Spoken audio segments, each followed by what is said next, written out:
Class की timing गलत हो जाती है लगता है। घर भाग जाते हैं ये लोग। ठीक है जी। लास्ट मैंने जो क्वेश्चन दिया था लिखने के लिए करंट अफेयर वाला, वो चेक करवाओ पहले तो। क्या लिखा है तुम लोगों ने?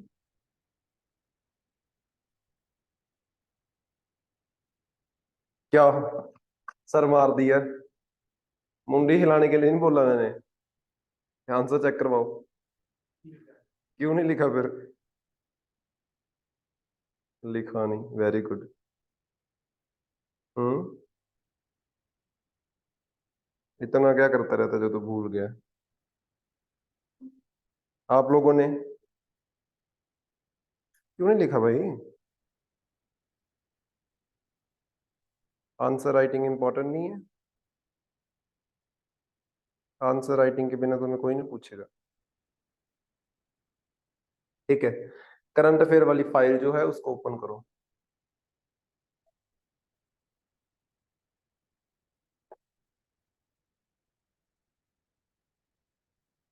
सबसे पहला जो हमारे पास आर्टिकल है, दैट इज अबाउट कोल। और कोल की क्या नेसेसिटी है इंडिया में, उसको कवर करेगा ये आर्टिकल।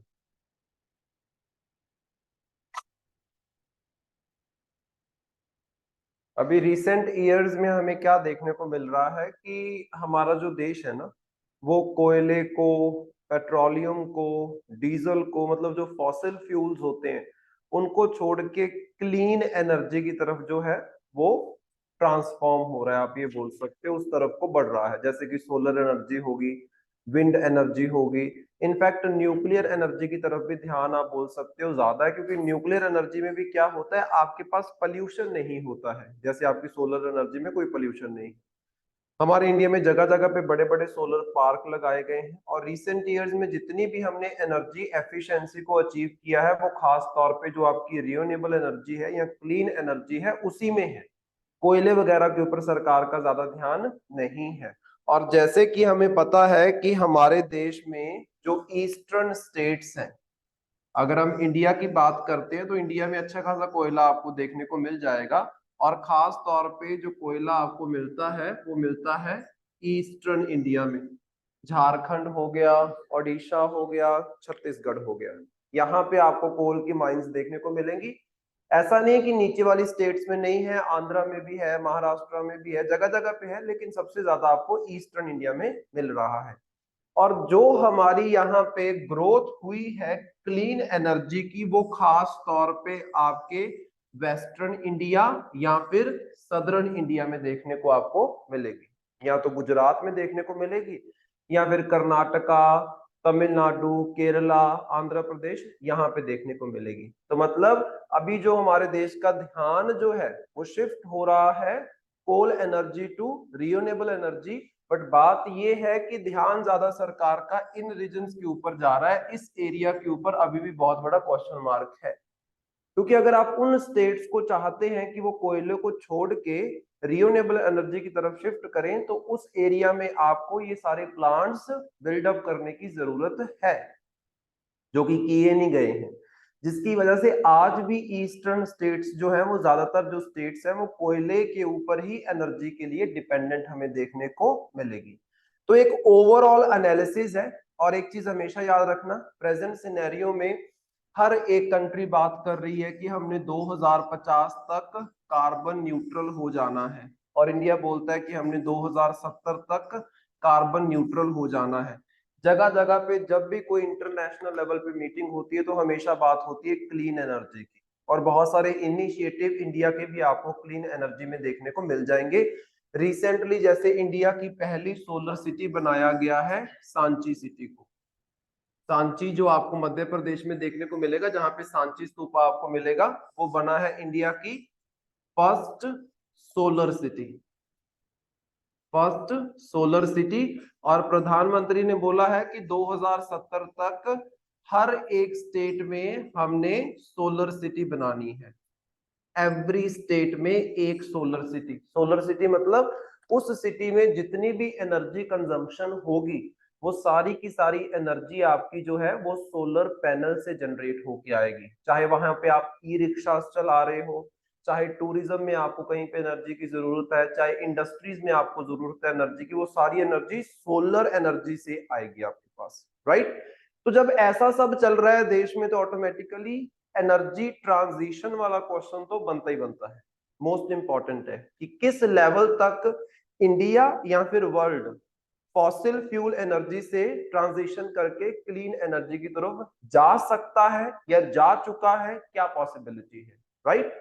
तो इस आर्टिकल में देखो, the transition to green energy in India is encountering challenges specially in coal rich states. तो जो इंडिया में एनर्जी ट्रांजिशन हो रहा है, जो हम अडॉप्शन कर रहे हैं क्लीन एनर्जी की, उसमें कुछ चैलेंजेस हमें देखने को मिल रहे हैं, खास तौर पे कौन सी स्टेट्स में, ईस्टर्न स्टेट्स में, क्योंकि वहां पे आपको कोयला ज्यादातर देखने को मिलेगा। और वो ऐसी स्टेट्स हैं, झारखंड, ओडिशा, छत्तीसगढ़, वो ऐसी स्टेट्स हैं जिनकी ज्यादातर जो कमाई है, आप बोल सकते हो, इन कोल माइंस की वजह से ही आती थी। अगर उनकी कोल माइंस की प्रोडक्शन आप कम करने की बात करोगे तो ऑटोमेटिकली उनको नुकसान होगा, right. Then while there a global focus on decarbonization and renewable energy, coal continues to play a significant role in India's energy landscape। हालांकि पूरे देश में, पूरे वर्ल्ड में भी अगर हम बात करते हैं, डीकार्बोनाइजेशन की बात कर रहे हैं, दिस इज डीकार्बोनाइजेशन, 2050 तक कार्बन न्यूट्रल होना है, 2070 तक इंडिया ने होना है। और क्लीन एनर्जी की, रिन्यूएबल एनर्जी की हम बात करते हैं, लेकिन स्टिल आप दुनिया भर में, विश्व भर में या फिर इंडिया में आज भी देखोगे तो जो कोयला है या फिर जो फॉसिल फ्यूल्स हैं, आप बोल सकते हो, वो डोमिनेट करते हैं एनर्जी सेक्टर को। आज भी हमारे देश में मेजॉरिटी ऑफ द जो इलेक्ट्रिसिटी वगैरह प्रोड्यूस होती है, उसमें आपके पास ये नॉन रिन्यूएबल रिसोर्सेज का ही इस्तेमाल किया जाता है as compare to renewable sources, right. तो उसके बाद हमारे पास क्वेश्चन आता है कि what is energy transition. Energy transition है क्या। अब आपसे कोई क्वेश्चन पूछ रहा है एनर्जी ट्रांजिशन के ऊपर, सबसे पहले आपको 2 लाइनों में सिंपल एनर्जी ट्रांजिशन बताना तो आता हो। उसमें देखो, energy transition involves shifting from fossil based energy production to renewable sources aiming to reduce और eliminate carbon emissions and greenhouse gases. Energy transition क्या है? फॉसिल फ्यूल का जो हम इस्तेमाल करते हैं एनर्जी जनरेट करने के लिए, उसको छोड़ के रिन्यूएबल सोर्सेज के ऊपर डिपेंडेंट होना इज योर एनर्जी ट्रांजिशन। और ये खास तौर पे हम क्यों करते हैं? क्योंकि जो आपके नॉन रिन्यूएबल रिसोर्सेज है, उनसे बहुत सारा पॉल्यूशन आपको देखने को मिलेगा। जैसे फॉर एग्जांपल कोयले की हम बात करते हैं, तो ज्यादातर कोयले में हमें क्या, सल्फर का अच्छा खासा कंटेंट देखने को मिलता है, सल्फर ऑक्साइड का कंटेंट देखने को मिलता है, नाइट्रस ऑक्साइड का कंटेंट देखने को मिलता है, कार्बन का, कार्बन डाइऑक्साइड का, कार्बन मोनोऑक्साइड का कंटेंट देखने को मिलता है। और ये सारी की सारी क्या है? ग्रीन हाउस गैसेस, जो हमारे अर्थ का टेम्परेचर बढ़ाएंगे और क्लाइमेट चेंज हो जाएगा। नेक्स्ट वाली जो लाइन है वो बड़ी इंपॉर्टेंट है। In India by 2030 solar and wind energy could make up to 51% of the generation capacity, a significant increase from the 8% in 2019 to 31% in 2030। अगर हम बात करते हैं कि जो एनर्जी जनरेशन की कैपेसिटी, मतलब जो हमारी कैपेसिटी बढ़ने वाली है 2030 तक, जो हम खुद सेल्फ डिपेंडेंट होने वाले हैं अपनी ही क्रिएट की हुई एनर्जी के ऊपर, तो उसमें 51% हिस्सेदारी किसकी होने वाली है? सोलर एनर्जी की एंड विंड एनर्जी की। देखो, हमारे देश में कोयला मिलता है। अगर हम इंडिया की बात करें तो इंडिया सेकंड प्रोड्यूसिंग स्टेट है कोयले में आफ्टर चाइना। बट बात यह है कि इंडिया जस्ट वर्ल्ड का 9% कोयला ही प्रोड्यूस करता है, और इंडिया कोयला सेकंड नंबर पे प्रोड्यूस कर रहा है, लेकिन इंपोर्ट सबसे ज्यादा कर रहा है। कारण क्या है? इंडिया में डिमांड बहुत ज्यादा है एनर्जी की, और हमारा खुद का प्रोड्यूस किया गया कोयला हमारी डिमांड जो है वो फुलफिल नहीं कर पाता है, हमें बाहर से मंगवाना पड़ता है। तो मतलब अगर हमने सेल्फ सफिशिएंट होना है, तो ऐसा तो हो नहीं सकता कि हमारे देश में ज्यादा कोयले की प्रोडक्शन होनी स्टार्ट हो जाए। हमारे पास सेल्फ सफिशिएंटी या फिर जो हमारी कैपेबिलिटी है, उसको कौन बढ़ा सकता है? Solar energy and wind energy. अब सोलर और विंड एनर्जी की जब जब आप बात करोगे तो आपके पास सदर्न स्टेट्स ही आएंगी, क्योंकि आपने पढ़ा होगा इस चीज के बारे में कि यहां से आपका ट्रॉपिक ऑफ कैंसर गुजरता है। निकलता है यहाँ से ट्रॉपिक ऑफ कैंसर। और ट्रॉपिक ऑफ कैंसर से नीचे वाली जो स्टेट्स होती हैं वहां पे कभी ना कभी पूरे साल के दौरान सन डायरेक्टली शाइन करेगा। तो मतलब क्या है, ये वाले एरिया में सोलर एनर्जी जो है वो ज्यादा रिसीव होती है, राइट। तो जिसकी वजह से सोलर प्रोडक्शन यहीं पे होगी। क्यों इतने बड़े बड़े प्लांट्स आपने गुजरात और कर्नाटका में लगाए, पंजाब में क्यों नहीं इतने बड़े प्लांट्स लगा दिए, या हिमाचल में क्यों नहीं लगा दिए? लगे हैं लेकिन बड़े प्लांट्स नहीं लगे, क्योंकि वहां पे सर्दियों के दौरान सोलर एनर्जी बहुत कम होती है। देन विंड एनर्जी की जब हम बात करते हैं, टाइडल एनर्जी की हम बात करते हैं, सबसे नंबर 1 पे आपको गुजरात स्टेट देखने को मिलता है, राइट। तभी वेस्टर्न इंडिया है, ईस्टर्न इंडिया यहाँ पे नहीं है। 2019 में जो टोटल आप बोल सकते हो कैपेसिटी थी वो 8% थी सोलर और विंड एनर्जी की। 2030 तक ये 31% हो जाएगी। तो मतलब बहुत बड़ा ट्रांजिशन हमें इन 10 सालों में देखने को मिलेगा इंडिया में, right. What is the issue with this energy transition? अब क्या इशू आ रहा है, मुद्दा क्या खड़ा हुआ है जिसके ऊपर ये आर्टिकल लिखा गया है? तो इसमें देखो, the growth of renewable energy asset primarily benefit western and southern states, leading to potential fiscal consequences for the renewable energy poor and coal rich states such as Jharkhand, Odisha, West Bengal, mainly eastern states। तो ये जो energy transition से फायदा होने वाला है, मतलब आने वाले टाइम में जो हमारा इंडिया डिपेंडेंट होने वाला है कुछ स्टेट्स के ऊपर रिन्यूएबल एनर्जी के लिए, वो स्टेट्स कौन सी होंगी? गुजरात हो गया, कर्नाटका हो गया, मतलब वेस्टर्न एंड सदर्न स्टेट्स। आज हमारा इंडिया एनर्जी के लिए कौन सी स्टेट्स के ऊपर डिपेंडेंट है? ईस्टर्न स्टेट्स के ऊपर, क्योंकि वहां से कोयला प्रोड्यूस होता है। तो आने वाले टाइम में इंडिया की जो एनर्जी है वो कौन फुलफिल करके देगा? Western and southern states. जिसकी वजह से नुकसान किसको होगा? ईस्टर्न स्टेट्स को। उनकी कमाई कम हो जाएगी, क्योंकि हमारा इंडिया उनके ऊपर डिपेंडेंसी अपनी कम कर देगा, क्योंकि वो कोल प्रोड्यूस करते हैं और हमने सोलर विंड को प्रमोट करना है, राइट। नेक्स्ट देखो, they face decline in the coal royalties as renewable energy expands and they will have to import more power from the other states which will strain their budgets। आज के time पे तो देखो वहां पे जो कोयले की माइंस है उनकी बड़ी बड़ी बिडिंग की जाती है, उस बिडिंग में से बहुत बड़ा हिस्सा स्टेट के एक्सचेकर में भी जाता है, आप बोल सकते हो उनकी कमाई में भी जाता है। आज उनको कहीं बाहर से एनर्जी खरीदने की जरूरत नहीं है ईस्टर्न स्टेट्स को। लेकिन आने वाले टाइम में अगर सरकार ये बोल रही है कि कोयले को छोड़ के क्लीन एनर्जी की तरफ जाना है, उनके पास तो क्लीन एनर्जी के सोर्सेज नहीं है, तो उनको क्या करना पड़ेगा? अपने पास नॉन रिन्यूएबल एनर्जी होते हुए भी उनको रिन्यूएबल एनर्जी के लिए बाकी स्टेट से, आप बोल सकते हो, इंपोर्ट करवाना पड़ेगा, उनके ऊपर डिपेंड होना पड़ेगा। जिससे क्या है, उनके बजट में गड़बड़ हो जाएगी, उनको बाहर से चीज खरीदनी पड़ेगी, तो उनके खर्चे बढ़ जाएंगे। तो एनर्जी सोर्स उनके पास है, बट बात यह है कि सरकार उस एनर्जी सोर्स को आने वाले फ्यूचर में प्रमोट नहीं करना चाहती है, because that energy source is non renewable, right. तो ये पूरा सिनेरियो हमारा चल रहा है। अब देखते हैं कि other challenges in phasing out coal for India due to energy transition. और क्या क्या चैलेंजेस हमें देखने को मिलेंगे अगर हम कोयले को इंडिया के एनर्जी सेक्टर से निकाल के रिन्यूएबल एनर्जी की तरफ जाते हैं। Number 1 is energy security. अब यहां पे देखो, coal is a vital source of energy for India's economy. It powers 55% of the country's energy needs and generates 72% of the India's electricity. Coal is also a vital source of job and economic growth। कोयले की अगर हम बात करते हैं, total जो हमारी energy demand है उसका 55% जो डिमांड है कौन पूरा करता है? कोयला। देन जो हम इलेक्ट्रिसिटी प्रोड्यूस करते हैं उसमें से 72% जो इलेक्ट्रिसिटी है वो कौन से एनर्जी सोर्स से प्रोड्यूस होती है? कोयले से। अब इसको अगर आप छोड़ के किसी दूसरी तरफ जाओगे तो ऑटोमेटिकली एक बहुत बड़ा रिस्क और एक बहुत बड़ा चैलेंज आपके पास होने वाला है।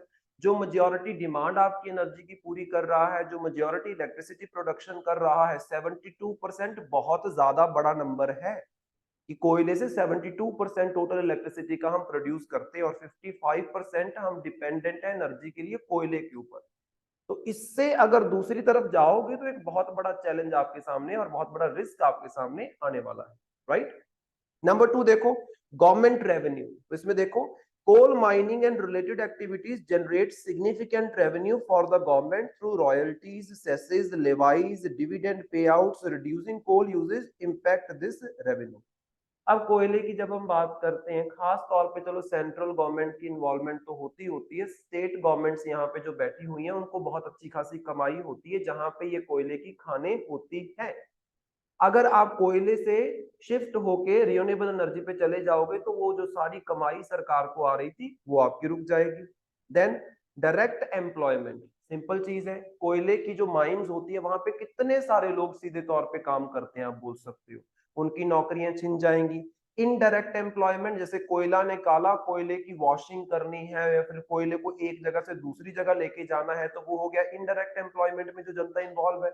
तो डायरेक्ट लेवल पे जो माइंस में इन्वॉल्व है, इनडायरेक्ट लेवल पे जो कोयले के सेक्टर के साथ इन्वॉल्व है, उन सबकी जॉब्स छिन जाएंगी अगर आप कोयले का इस्तेमाल नहीं करोगे इन फ्यूचर।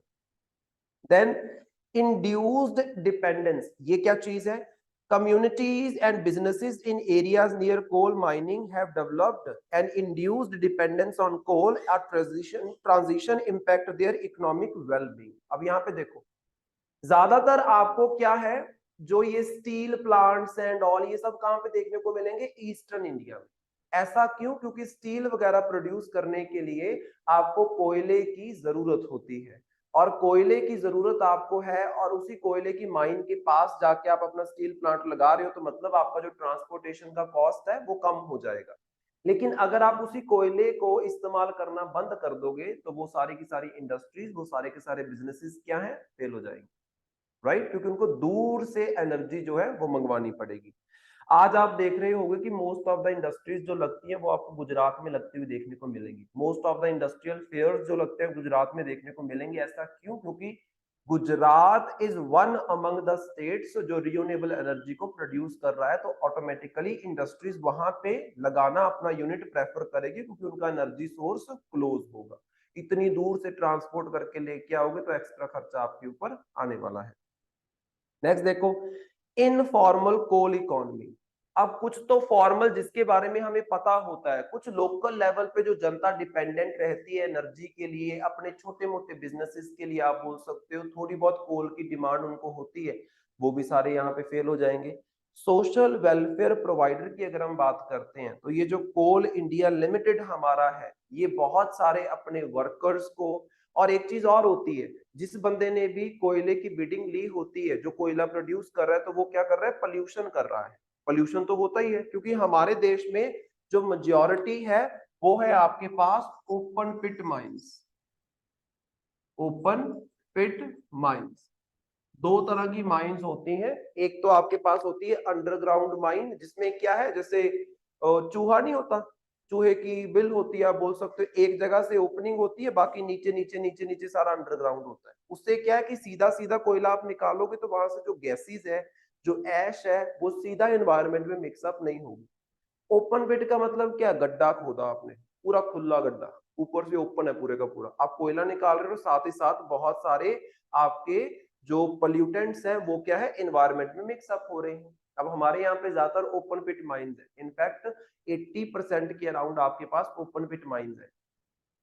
जो बंदा यहाँ से कोयला निकाल रहा है उसको क्या करना पड़ता है? कुछ पैसा समाज के ऊपर खर्च करना पड़ता है, जनता की भलाई के लिए, एजुकेशन के लिए, पुअर के लिए, फूड के लिए खर्च करना पड़ता है, जो सरकार उसके ऊपर लगाती है, चार्जेस आप बोल सकते हो। अगर ये सब बंद हो जाएगा तो वो सारे जो इन्वेस्टमेंट एक तरीके से, या फिर जो खर्चा समाज के ऊपर किया जा रहा था, वो भी बंद हो जाएगा और उनको भी नुकसान होगा। सिंपल चीज है। नेक्स्ट देखो, strategies for ensuring a balanced energy transition. अच्छा, अगर हम बैलेंस्ड तरीके से करना चाहते हैं कि एकदम से कोयले को छोड़ के दूसरी तरफ ना जाए, तो क्या क्या स्ट्रेटजीज हो सकती है हमारे पास? नंबर 1 देखो, support for renewable energy poor states. सबसे पहले क्या करो, जहां पे रिन्यूएबल एनर्जी ज्यादा प्रोड्यूस नहीं होती है, उन स्टेट्स को सपोर्ट करो। कैसे सपोर्ट किया जा सकता है? Provide support and involvement in the transition for states with fewer renewable energy resources to address their unique challenges. सरकार मदद करे, सेंट्रल गवर्नमेंट जो है ईस्टर्न स्टेट्स को मदद करे, अगर आप कोयला छोड़ के रिन्यूएबल एनर्जी पे जाना चाहते हो तो। नंबर 2, फाइनेंशियल असिस्टेंट, सरकार उनको क्या कर सकती है, फाइनेंशियली हेल्प कर सकती है, पैसा दे सकती है। देन उसके बाद है increased federal negotiations. Federal negotiation का मतलब क्या होता है कि जब स्टेट्स और सेंट्रल सरकारें ये सारी बैठ के पॉलिसीज डिसाइड करती है, तो जब कोयले की ट्रांजिशन की आप बात करोगे तो इन सब स्टेट से पूछा जाए कि भाई आपको फ्यूचर में इसकी वजह से क्या क्या चैलेंजेस आने वाले हैं और उन चैलेंजेस को हम कैसे सॉर्ट आउट कर सकते हैं, ये पूछना पड़ेगा आपको इनसे, राइट। देन फाइनेंशियल ट्रांसफर्स, जैसे फॉर एग्जांपल हमारे पास फाइनेंस कमीशन आता है। फाइनेंस कमीशन बताता है कि सेंट्रल गवर्नमेंट ने जो टैक्स इकट्ठा किया है उसमें से कितना टैक्स सेंट्रल गवर्नमेंट अपने पास रखे और कितना टैक्स किस स्टेट को as a grant, as a help provide कर दे। तो वैसे ही फाइनेंशियल असिस्टेंट सेंट्रल गवर्नमेंट को स्टेट गवर्नमेंट की तरफ बढ़ाने की जरूरत है। प्रेजेंटली जैसे हम बात करते हैं कि सेंटर जितना टैक्स इकट्ठा करता है उसमें अराउंड 40 to 42% जो पैसा होता है वो सेंटर क्या है, स्टेट्स में बांट देता है, बाकी अपने पास रखता है।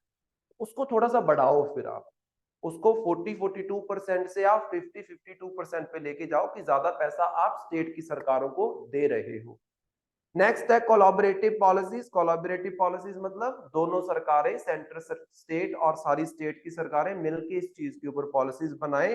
Then equitable green policy, this is important, ensure that all states not just historically privileged one benefit from the green industrial policies, creating a more equitable transition for all the region. ऐसा नहीं होना चाहिए कि गुजरात, कर्नाटका, कुछ गिनी चुनी states ही green energy की वजह से प्रॉफिट जो है वो गेन कर पाए। सारी की सारी स्टेट्स को एक जैसा मौका देने की जरूरत है। सबको इक्वली आप बोल सकते हो रिन्यूएबल एनर्जी में आगे लेके आने की जरूरत है। नहीं तो ये जो छोटी छोटी स्टेट्स हैं आपकी, सिक्किम हो गया, मणिपुर हो गया, ये तो कभी कंपीट नहीं कर पाएंगी और ये हमेशा डिपेंडेंट रहेंगी आप बोल सकते हो बड़ी बड़ी स्टेट्स के ऊपर। सारी स्टेट्स में रिन्यूएबल एनर्जी के सोर्सेज को लेके आओ, जहां पे पॉसिबल है एटलीस्ट वहां पे तो लेके आओ आप बोल सकते हो, राइट। तो ये सारी चीजें जिससे आप क्या है इजीली बैलेंस आउट कर सकते हो ट्रांजिशन को, मतलब किसी का नुकसान नहीं होगा। नेक्स्ट हमारे पास कोल के बारे में कुछ बेसिक इंफॉर्मेशन दी गई है जो आपको जनरली पता होनी चाहिए जब आप कोयले के ऊपर आंसर लिख रहे हो। कोल की अगर हम बात करते हैं, कोल को ब्लैक गोल्ड बोला जाता है। आपने छोटी क्लासेस में भी पढ़ा होगा कि ब्लैक गोल्ड, गोल्ड किसको बोला जाता है, कोयले को। कोयला जो आपको मिलता है ये मिलता है सेडिमेंट्री रॉक में। सेडिमेंट्री रॉक क्या होती है, ये जरूरी है, हो सकता है मेटामॉर्फिक रॉक से बन रही हो। वो सेडिमेंट्री रॉक होती है। Very good. तो नीचे दबना जरूरी है, मतलब सरफेस पे नहीं बन सकती। डेफिनेशन ऐसी दो जो यूनिफॉर्म हो ना, जैसे जब सेडिमेंट्स जुड़ते हैं तो जो रॉक बनती है उसको बोलते हैं सेडिमेंट्री रॉक, दैट्स इट। जब सेडिमेंट्स जुड़ते हैं और उससे जो रॉक बनती है उसको बोलते हैं सेडिमेंट्री रॉक। तुम आगे biologically sedimentary rock, chemically sedimentary rock, mechanically sedimentary rock को क्यों एक्सप्लेन कर रहे हो? जब बहुत सारे सेडिमेंट्स आपके जुड़ते हैं उस प्रोसेस को बोलते हैं लिक्विफिकेशन, और उस लिक्विफिकेशन से जो आपकी रॉक बनती है उसको बोलते हैं सेडिमेंट्री रॉक। सेडिमेंट के जुड़ने से जो रॉक बनी है। अब यहाँ पे देखो सिंपल चीज है, मान लो आपके पास ये सरफेस है, यहाँ पे कहीं से कोई विंड क्या है सेडिमेंट्स उड़ा के लेके आ रही है और यहाँ पे एक लेयर बन गई। देन इन्हीं इसी के ऊपर आप बोल सकते हो बहुत सारे प्लांट्स जो है मान लो आपके वो उग गए। इस एरिया में फ्लड आया और फ्लड की वजह से ये सारे प्लांट्स क्या है फ्लड की सिल्ट के नीचे दफन हो गए। साल बीतते गए, 100 साल बीते, 200 साल बीते, लेयर्स बनती गई और आपको क्या देखने को मिला कि एक लेयर्ड फॉर्म में एक अच्छी खासी रॉक आपको मिल रही है। That rock is called as sedimentary rock. तो सेडिमेंट्री रॉक के अंदर क्या है, प्लांट्स एंड एनिमल्स जब दफन हो जाते हैं तो उससे जो रॉक बनती है उसको बोलते हैं बायोलॉजिकली फॉर्म्ड सेडिमेंट्री रॉक। और उस रॉक में आपको मिलेंगे फॉसिल फ्यूल्स। इग्नियस रॉक में आपको फॉसिल फ्यूल नहीं मिलते क्योंकि इग्नियस रॉक बनती है लावा या मैग्मा के जमने की वजह से। और जब कोई भी एनिमल या प्लांट लावा के कांटेक्ट में आएगा तो लावा के हाई टेम्परेचर की वजह से वो ऐश में कन्वर्ट हो जाएगा और यहाँ पे डीकम्पोज होना चाहिए आपका वो मटेरियल, ठीक है, क्योंकि हर एक एनिमल की बॉडी में और प्लांट की बॉडी में क्या है, आपको कार्बन देखने को मिलेगा। जब वो चीज डीकम्पोज होगी ना तो आसपास के जो सेडिमेंट्स होंगे उसमें कार्बन जमा हो जाएगी। कोयला क्या होता है? कोयला इज ऑल अबाउट कार्बन। कोयला इज ऑल अबाउट कार्बन। जितनी ज्यादा रॉक के अंदर कार्बन होगी उस रॉक को जब आप जलाओगे तो उतनी ज्यादा वो एनर्जी प्रोड्यूस करेगी और उसको हम बोलेंगे ये उतना ही अच्छा कोयला है। जैसे फॉर एग्जांपल इसमें आगे लिखा भी गया आपके पास, कोयले की आपके पास ना 4 टाइप्स होती हैं। कौन कौन सी बताओ जरा। एक तो लिग्नाइट होती है, वेरी गुड। दूसरी एक होती है पीट, एक होता है बिटुमिनस, एक होता है एंथ्रासाइट। ये 4 मेजर टाइप्स हैं आपके कोयले की। हाँ है, हाँ इंडिया में ज्यादातर आपको बिटुमिनस जो है वो देखने को मिलता है, बिल्कुल सही। तो यहाँ पे अगर हम बात करते हैं, ये मैंने लिखा है अकॉर्डिंग टू द क्वालिटी। जैसे पीट की हम बात करते हैं ना, ये सबसे घटिया क्वालिटी का कोल होता है।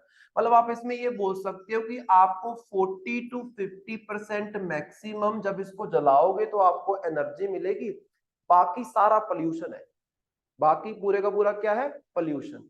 देन लिग्नाइट की अगर हम बात करते हैं तो 50 to 60% आपको एनर्जी मिलेगी जब जलाओगे, बाकी क्या है? पूरे का पूरा पोल्यूशन। इसमें क्या हो जाता है, 60 to 70% आपको अराउंड एनर्जी मिलती है, बाकी सारा क्या है? पोल्यूशन। इसमें आपके पास हो सकता है 70 to 90% लगा लो चाहे, आपको एनर्जी मिलेगी, बाकी क्या है? बचा कुचा पोल्यूशन। तो कोयले की क्वालिटी, कौन सी क्वालिटी को हम बोलेंगे कि ये सबसे बेहतर क्वालिटी है? जिसमें पोल्यूशन कम हो, मतलब क्या है? इम्प्योरिटीज कम हो, कार्बन कंटेंट ज्यादा हो। इसमें कार्बन कंटेंट सबसे ज्यादा है, इसमें उससे कम, इसमें उससे कम और इसमें उससे भी कम। ये बेसिक चीजों के ऊपर क्वेश्चन पूछे जाते हैं जो स्टेट के सिविल सर्विसेज के एग्जाम होते हैं। ऐसी चीजों के ऊपर क्वेश्चन पूछे जाते हैं, बेसिक चीजों के ऊपर आपको पता होना चाहिए। हमारे देश में सबसे ज्यादा आपको क्या मिलेगा? बिटुमिनस। सबसे ज्यादा क्या मिलेगा? बिटुमिनस। बट बात ये है कि हालांकि इंडिया सेकंड नंबर पे आता है प्रोडक्शन में, बट स्टिल इंडिया में प्रोडक्शन जो है वो वर्ल्ड की सिर्फ 8-9% ही है, जिससे इंडिया अपनी डिमांड भी पूरी नहीं कर पाता है, राइट। नेक्स्ट देखो, China is the world largest coal producer. In 2022 China produced over 52% of the world coal. India is the second largest producer with a global share of nearly 9%। China दुनिया का सबसे ज्यादा कोयला प्रोड्यूस करता है। दुनिया का जो टोटल कोयला प्रोड्यूस होता है उसमें से 52% कौन प्रोड्यूस करता है? चाइना। तो ये एक कारण है चाइना का इतना एडवांस होने का, क्योंकि उनके पास एनर्जी की कमी नहीं है और आपको ग्रोथ करने के लिए, इंडस्ट्रीज लगाने के लिए एनर्जी की रिक्वायरमेंट हमेशा रहती है। इंडिया देखो सेकंड नंबर पे है, लेकिन शेयर कितना है? जस्ट 8 से 9% आप बोल सकते हो। तो जिससे क्या है, इंडिया खुद का ही डिमांड पूरा कर ले इतना ही बहुत है। और इंडिया 30% के अराउंड आप बोल सकते हो कोयला जो है वो इंपोर्ट करता है, क्योंकि खुद की डिमांड अपने कोयले से भी पूरी नहीं हो पाती है, राइट। तो एक्सपोर्ट करने का तो कोई सवाल ही नहीं पैदा होता। देन हमारे इंडिया में कहां कहां पे कौन कौन सा कोयला मिलता है? बेसिक क्वेश्चन है, आपको पता होना चाहिए। हमारे इंडिया में खास तौर पे जो गोंडवाना कोयला है वो देखने को मिलेगा। जब हम बात करते हैं ना जियोलॉजिकल साइकिल्स की, तो उसमें जो गोंडवाना साइकिल आपको देखने को मिलता है। हम अर्थ के बारे में पढ़ते हैं कि अर्थ के ऊपर पहले एक ही कॉन्टिनेंट हुआ करता था, पेंजिया। वो 2 पार्ट्स में डिवाइड हुआ, northern Laurasia and southern Gondwana land. Then उस गोंडवाना लैंड से अफ्रीका बना है, इंडिया बना है, ऑस्ट्रेलिया बना है, अंटार्कटिका बना है, साउथ अमेरिका बना है एंड ऑल, ये सारी चीजें। तो उस टाइम पीरियड का जो कोयला है वो इंडिया में सबसे ज्यादा आपको देखने को मिलेगा, जो आपको झारखंड, वेस्ट बंगाल, छत्तीसगढ़, ओडिशा एंड महाराष्ट्र में देखने को मिलता है। देन टर्शरी जो कोल फील्ड्स हैं वो आपको खास तौर पे असम, मेघालय और ये छोटी मोटी स्टेट्स जो आपकी हैं वहां पे देखने को मिलेगा। मतलब जो पेनिनसुलर इंडिया से बाहर है, दिस इज पेनिनसुलर इंडिया, जो हमारी 9 कोस्टल स्टेट्स हैं। इससे ऊपर वाली जो स्टेट्स हैं या इससे नॉर्थ ईस्ट में जो स्टेट्स हैं वो क्या है? Outside the peninsula of India. वहां पे आपको खास तौर पे टर्शरी कोयला देखने को मिलेगा। अब इतना याद रख लो कि जो गोंडवाना कोयला है वो खास तौर पे आपको पेनिनसुलर इंडिया में देखने को मिलता है, और पेनिनसुलर इंडिया में भी खास तौर पे ईस्टर्न स्टेट्स में। और जो टर्शरी कोयला है वो आपको पेनिनसुलर इंडिया से आउटसाइड जो ऊपर की स्टेट्स है या फिर नॉर्थ ईस्ट की स्टेट्स है वहां पे मिलता है। कई बार क्वेश्चन इतना ही आसान होता है कि आपको ये बेसिक इंफॉर्मेशन भी पता है, आप आंसर ढूंढ लेते हैं, और ऐसे क्वेश्चन पूछे जाते हैं। ज्योग्राफी के ये क्वेश्चन हमेशा पूछे जाते हैं पेपर्स में, इंपॉर्टेंट होती है ये चीज, राइट। नेक्स्ट देखो, हमारे देश में अगर हम रिजर्व की बात करें कि सबसे ज्यादा कोयला कहाँ पे है, तो 5 टॉप मोस्ट जो स्टेट है, सबसे ज्यादा झारखंड में है, नंबर 2 पे ओडिशा में है, नंबर 3 पे छत्तीसगढ़ है, नंबर 4 पे वेस्ट बंगाल है, और नंबर 5 पे मध्य प्रदेश। देखो, 4 जो टॉप वाली स्टेट्स हैं वो आपको ईस्ट इंडिया में देखने को मिल रही है, और 5वें नंबर वाली आपको सेंट्रल इंडिया में देखने को मिलेगी। सिंपल।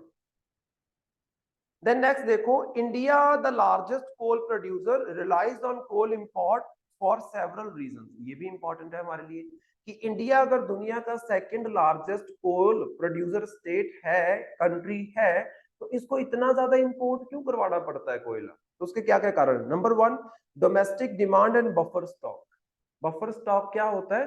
जो हम स्टोर करके रखते हैं फ्यूचर के लिए, आप बोल सकते हो, क्या पता कब वर्ल्ड में क्या हो जाए, कब आपका जो फॉसिल फ्यूल है वो इंडिया में आना बंद हो जाए, कब आपके, आप बोल सकते हो, पर्शियन वर्ल्ड में या फिर जो आपकी पर्शियन गल्फ का एरिया है उस एरिया में वॉर छिड़ जाए, तो आपको कुछ ना कुछ स्टोर करके रखना पड़ेगा। तो वो स्टोरेज की वजह से, और एक डिमांड बहुत ज्यादा है इंडिया में, क्योंकि India is a transition state. Transition state का मतलब क्या है? लीस्ट डेवलप से डेवलप्ड की तरफ जाती हुई ये कंट्री है। आज के टाइम पे वर्ल्ड में अगर किसी की जीडीपी सबसे ज्यादा बेहतरीन रेट पे बढ़ रही है, वो कौन है? इंडिया। जीडीपी का बढ़ना मतलब प्रोडक्शन का बढ़ना, प्रोडक्शन का बढ़ना मतलब मैन्युफैक्चरिंग होना, मैन्युफैक्चरिंग होना मतलब इंडस्ट्रीज लगना, इंडस्ट्रीज लगना मतलब ज्यादा एनर्जी की डिमांड होना। जीडीपी से हमें एक्यूरेट डाटा ये नहीं पता चलता है कि उस जीडीपी का इम्पैक्ट कितना हो रहा है। जीडीपी से हमें ये पता चल जाता है कि उस देश में प्रोडक्शन कितनी हो रही है। हाँ, ये नहीं पता चलेगा कि उस देश में देशवासियों की प्रोडक्शन कितनी है और बाहर से आई हुई कंपनियों की प्रोडक्शन कितनी है, बट जीडीपी हमें ये तो बता देगी ना कि उस कंट्री के बॉर्डर्स के अंदर टोटल प्रोडक्शन कितनी हो रही है। बेसिक आइडिया आपको लग सकता है, और वही बेसिक आइडिया हमें चाहिए होता है। अभी प्रेजेंटली अगर हम देखते हैं तो अराउंड 3.2 ट्रिलियन जो यूएस डॉलर है उसकी आपको जीडीपी इंडिया की देखने को मिलेगी, और हमारा जो टारगेट है वो 2025 तक है 5 ट्रिलियन बनना।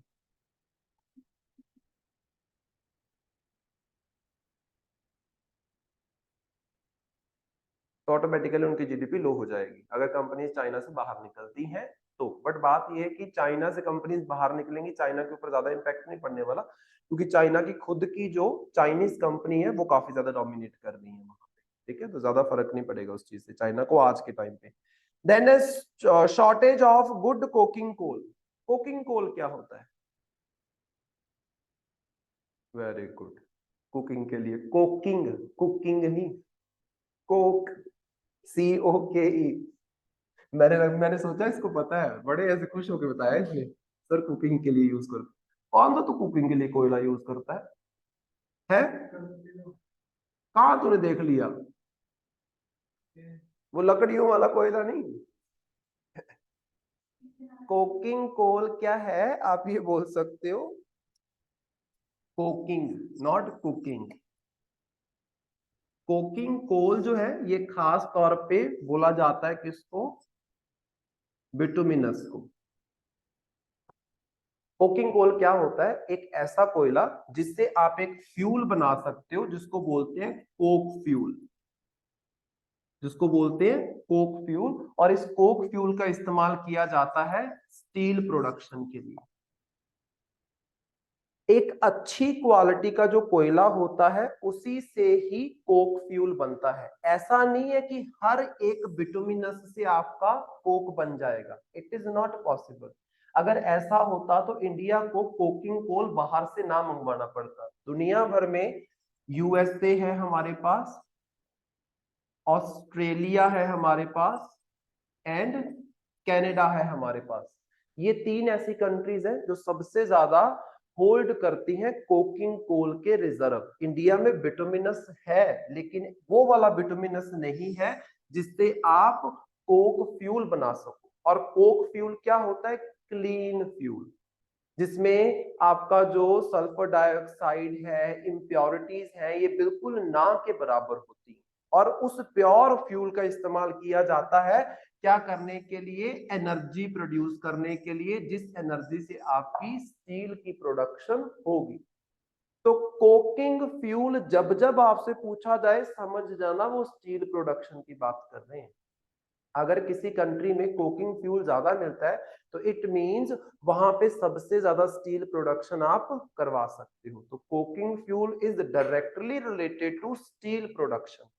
हमारे देश में स्टील प्लांट्स हैं, उसके लिए हमें कोकिंग फ्यूल चाहिए। हमारे बिटुमिनस में इतनी कैपेसिटी नहीं है कि उससे आप कोक फ्यूल बना सको, जिसकी वजह से हमें ये कोकिंग फ्यूल बाहर से मंगवाना पड़ता है। तो हमारे देश में बिटुमिनस अच्छा खासा है, बट उससे कोकिंग फ्यूल बना सके उस क्वालिटी का बिटुमिनस हमारे देश में नहीं है, जिसकी वजह से कोकिंग फ्यूल की हमेशा शॉर्टेज रहती है। और India is one among the leading producers of steel. इस चीज को याद रखो। तो हमें कोकिंग फ्यूल की रिक्वायरमेंट हमेशा रहेगी और बाहर से मंगवाना ही पड़ेगा। Then lower cost of the imported coal. अगर हम बात करते हैं कि बाहर से जो कोयला मंगवाया जाता है उसकी कॉस्ट जो है कम रहती है, जिसकी वजह से क्या है, हमारे इंडियन कोल के दाम ज्यादा होते हैं, बाहर से आए कोयले के दाम कम होते हैं। तो लोग जो हमारी इंडस्ट्रीज है वो बाहर के कोयले को ज्यादा प्रेफर करती हैं एज कंपेयर टू इंडियन कोयला, राइट। और लास्ट है आपके पास coal transport challenges. Despite vast railway network, transporting coal from mines to coastal power plant faces major connectivity bottlenecks. जैसे फॉर एग्जांपल मैं आपको बताऊं कि ये हमारे पास इंडिया है इस तरीके से। मान लो यहाँ पे आपको कोयला प्रोड्यूस हो रहा है, इसको आपने ना महाराष्ट्र में लेके जाना है। विद इन इंडिया कोयला यहाँ से यहाँ ले जाने में जो ट्रांसपोर्ट की कॉस्ट है दैट इज वेरी हाई। और एक है कि आप इधर से शिप के थ्रू कोयला बाहर से मंगवा रहे हो और उसमें ट्रांसपोर्ट कॉस्ट आपकी कम पड़ती है। तो मतलब क्या है, जितने भी कोस्टल प्लांट्स है जहां पे कोयले की जरूरत है, वो क्या है, इनलैंड कोयला ट्रांसपोर्ट करने की बजाय शिप के थ्रू बाहर से मंगवाना प्रेफर करते हैं। तो मतलब ये भी एक कारण है कि हमारे कोयले की डिमांड है बट इतनी अच्छे लेवल पे नहीं है, जिसकी वजह से बाहर से कोयला ज्यादा मंगवाया जाता है। दूसरी चीज, हमारे देश में इतना कोयला है ही नहीं कि वो पूरी डिमांड कर सके। तो बाहर से आपको एट द एंड मंगवाना ही पड़ेगा, आपके पास और कोई ऑप्शन ही नहीं, राइट। तो ये सारी चीजें आपने याद रखनी है। नीचे कुछ स्कीम्स लिखी गई हैं गवर्नमेंट की, उसको जस्ट आपने एक बार रीड कर लेना है और इसी के साथ हमारा ये जो आर्टिकल है ये कंप्लीट हो जाता है। नेक्स्ट हमारे पास है स्पीकर। अच्छा, स्पीकर क्या होता है बताओ जरा मुझे। हम्म, कंडक्ट करता है मतलब?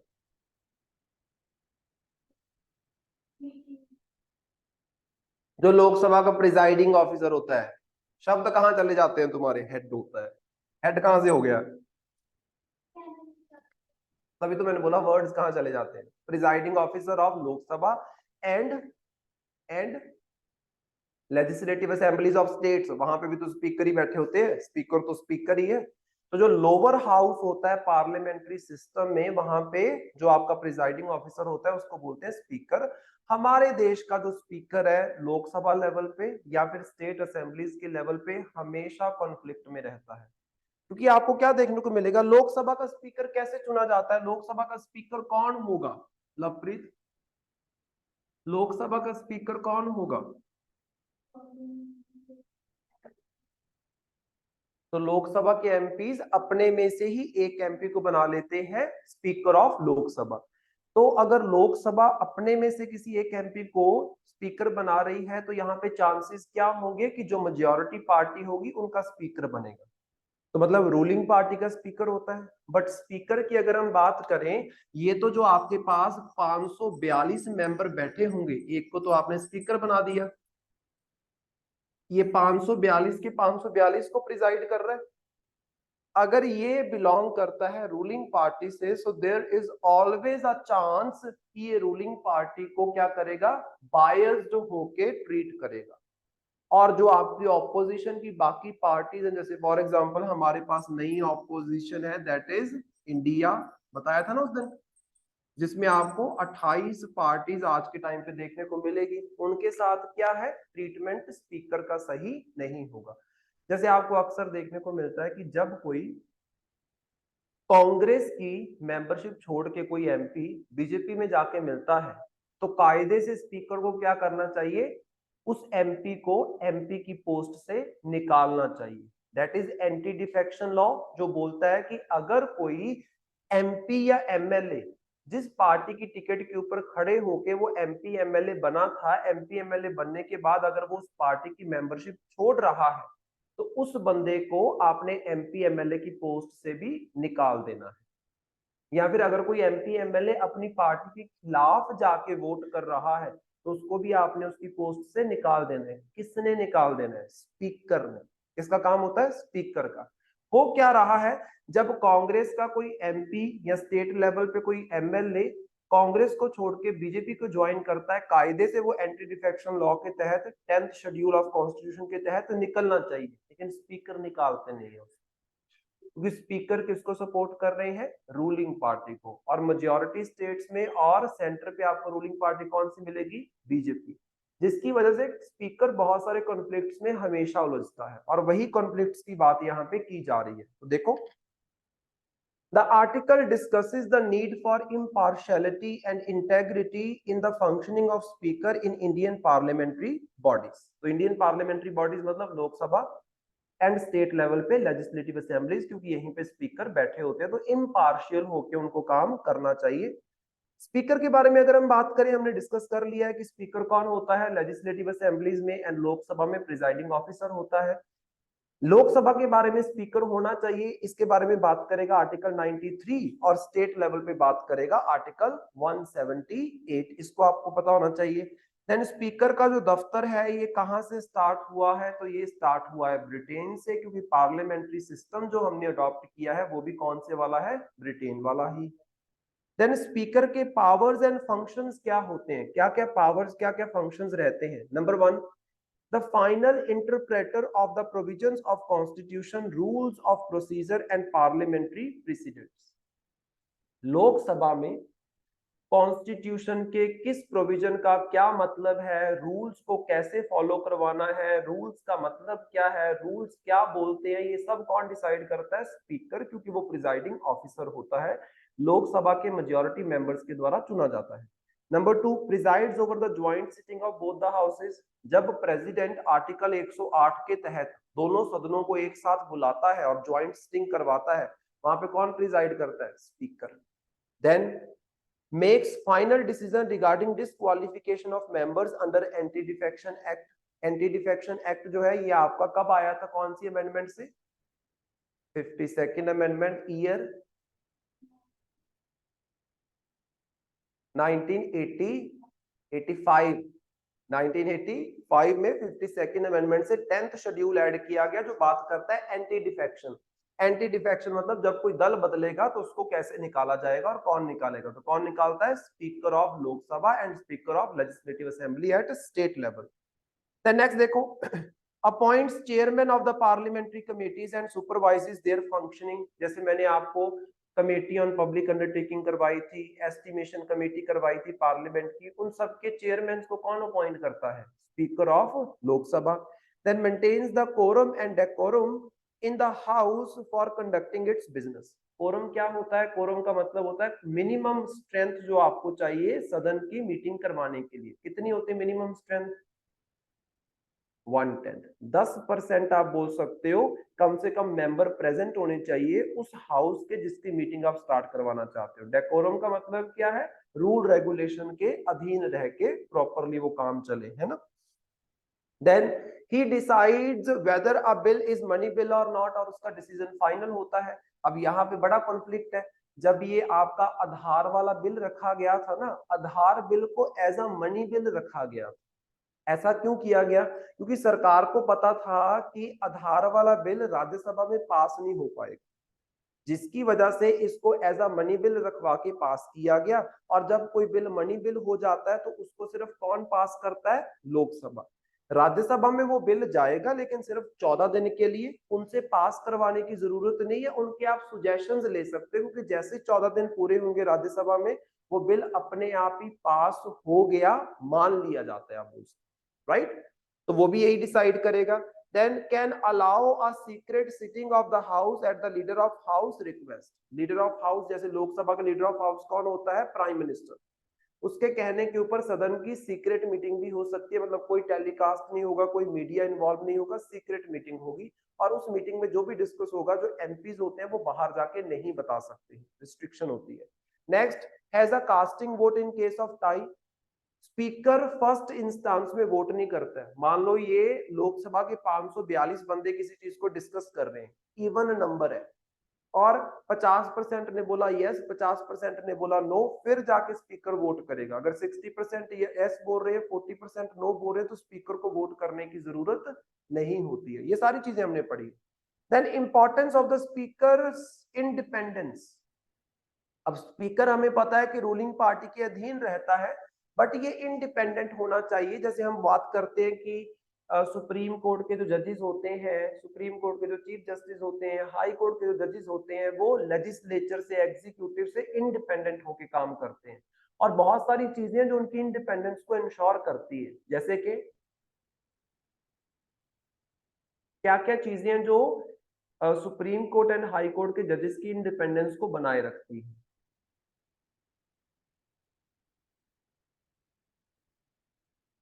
एक तो है सैलरी, कि सुप्रीम कोर्ट हाई कोर्ट के जजेस की सैलरी नहीं कम कर सकता पार्लियामेंट, वो जितने पे अपॉइंट हुए हैं उससे बढ़ा लो, कम नहीं कर सकते। तो ये उनकी इंडिपेंडेंस मेंटेन करेगा कि उनको डर नहीं है हमारी सैलरी कम हो जाएगी। नंबर 2, जो हटाने का प्रोसीजर है सुप्रीम कोर्ट हाई कोर्ट के जजेस का, वो बहुत ज्यादा टफ है, जिसकी वजह से आज तक वो प्रोसीजर कभी कंप्लीट नहीं हो पाया। एक बार स्टार्ट हुआ था 1991 1993 तक वो चला था, लेकिन वो कंप्लीट नहीं हो पाया। नेक्स्ट, जो भी आपका बैठा हुआ है जज, उसने कोई जजमेंट दी है, उसकी जजमेंट को आप पार्लियामेंट में डिस्कस नहीं कर सकते हो। इनफैक्ट सुप्रीम कोर्ट के डिसीजंस को कोई पब्लिकली क्रिटिसाइज भी नहीं कर सकता है। और सोचो सोचो, ऐसे ही तो क्वेश्चन आते हैं, एनालिटिकल क्वेश्चंस। और क्या हो सकता है? सुप्रीम कोर्ट के जजेस हालांकि अपॉइंट करता है प्रेसिडेंट, बट किसकी सलाह के ऊपर? कॉलेजियम की सलाह के ऊपर। और कॉलेजियम क्या होता है? Chief justice of India and 4 senior most जज ऑफ सुप्रीम कोर्ट। तो मतलब सुप्रीम कोर्ट अपने जजेस खुद रखवाती है, प्रेसिडेंट के हाथ में पावर नहीं है।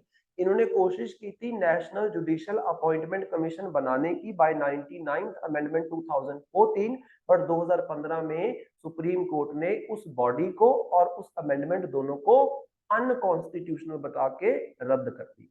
ये सारी चीजें 4-5 पॉइंट ही तो है। क्वेश्चन आपके सामने आता तो ये 4-5 पॉइंट लिखो और आपका क्वेश्चन डन, और क्वालिटी क्वेश्चन डन आप बोल सकते हो। तो उसी तरीके से स्पीकर की इंडिपेंडेंस क्यों जरूरी है? तो सबसे पहले, supreme authority in Lok Sabha and state assemblies with vast powers to ensure the orderly conduct of business.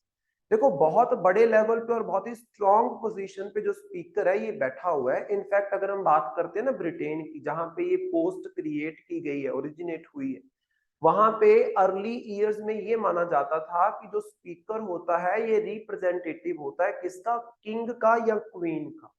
तो मतलब देश के हेड का रिप्रेजेंटेटिव है कौन? वहां के हाउस ऑफ कॉमन का स्पीकर। इतनी इंपॉर्टेंट पोस्ट मानी गई है पार्लियामेंट्री सिस्टम में, क्योंकि मनी बिल बोल देना, स्पीकर ने बोल दिया ये बिल मनी बिल है, उसके डिसीजन को कोई चैलेंज ही नहीं कर सकता। कोई कोर्ट नहीं चैलेंज कर सकती, कोई प्रेसिडेंट नहीं उसको चैलेंज कर सकता, कोई नहीं चैलेंज कर सकता। मतलब ये बहुत बड़ी पावर है जो आपने स्पीकर को थमा रखी है, right.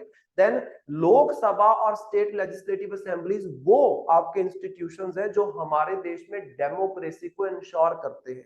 Democracy is all about deliberation. Deliberation मतलब डिस्कशंस, और डिस्कशंस कहां पे होती हैं? खास तौर पे लोकसभा में एंड लेजिस्लेटिव असेंबलीज में। ऐसा क्यों? क्योंकि वहां पे लोगों के direct representative MPs and MLAs बैठे होते हैं। तो इतनी इंपॉर्टेंट पोजीशन है तो क्यों नहीं इंडिपेंडेंट होनी चाहिए जी, बिल्कुल होनी चाहिए। Symbol of Nations freedom and liberty, automatically symbol है, क्योंकि जिस सदन का ये हेड है, जिस सदन का ये प्रिजाइडिंग ऑफिसर है, वो सदन में जनता के रिप्रेजेंटेटिव बैठे हुए हैं, जिनकी रिस्पॉन्सिबिलिटी है देश की फ्रीडम एंड लिबर्टी को एंश्योर करना, आप बोल सकते हो, राइट।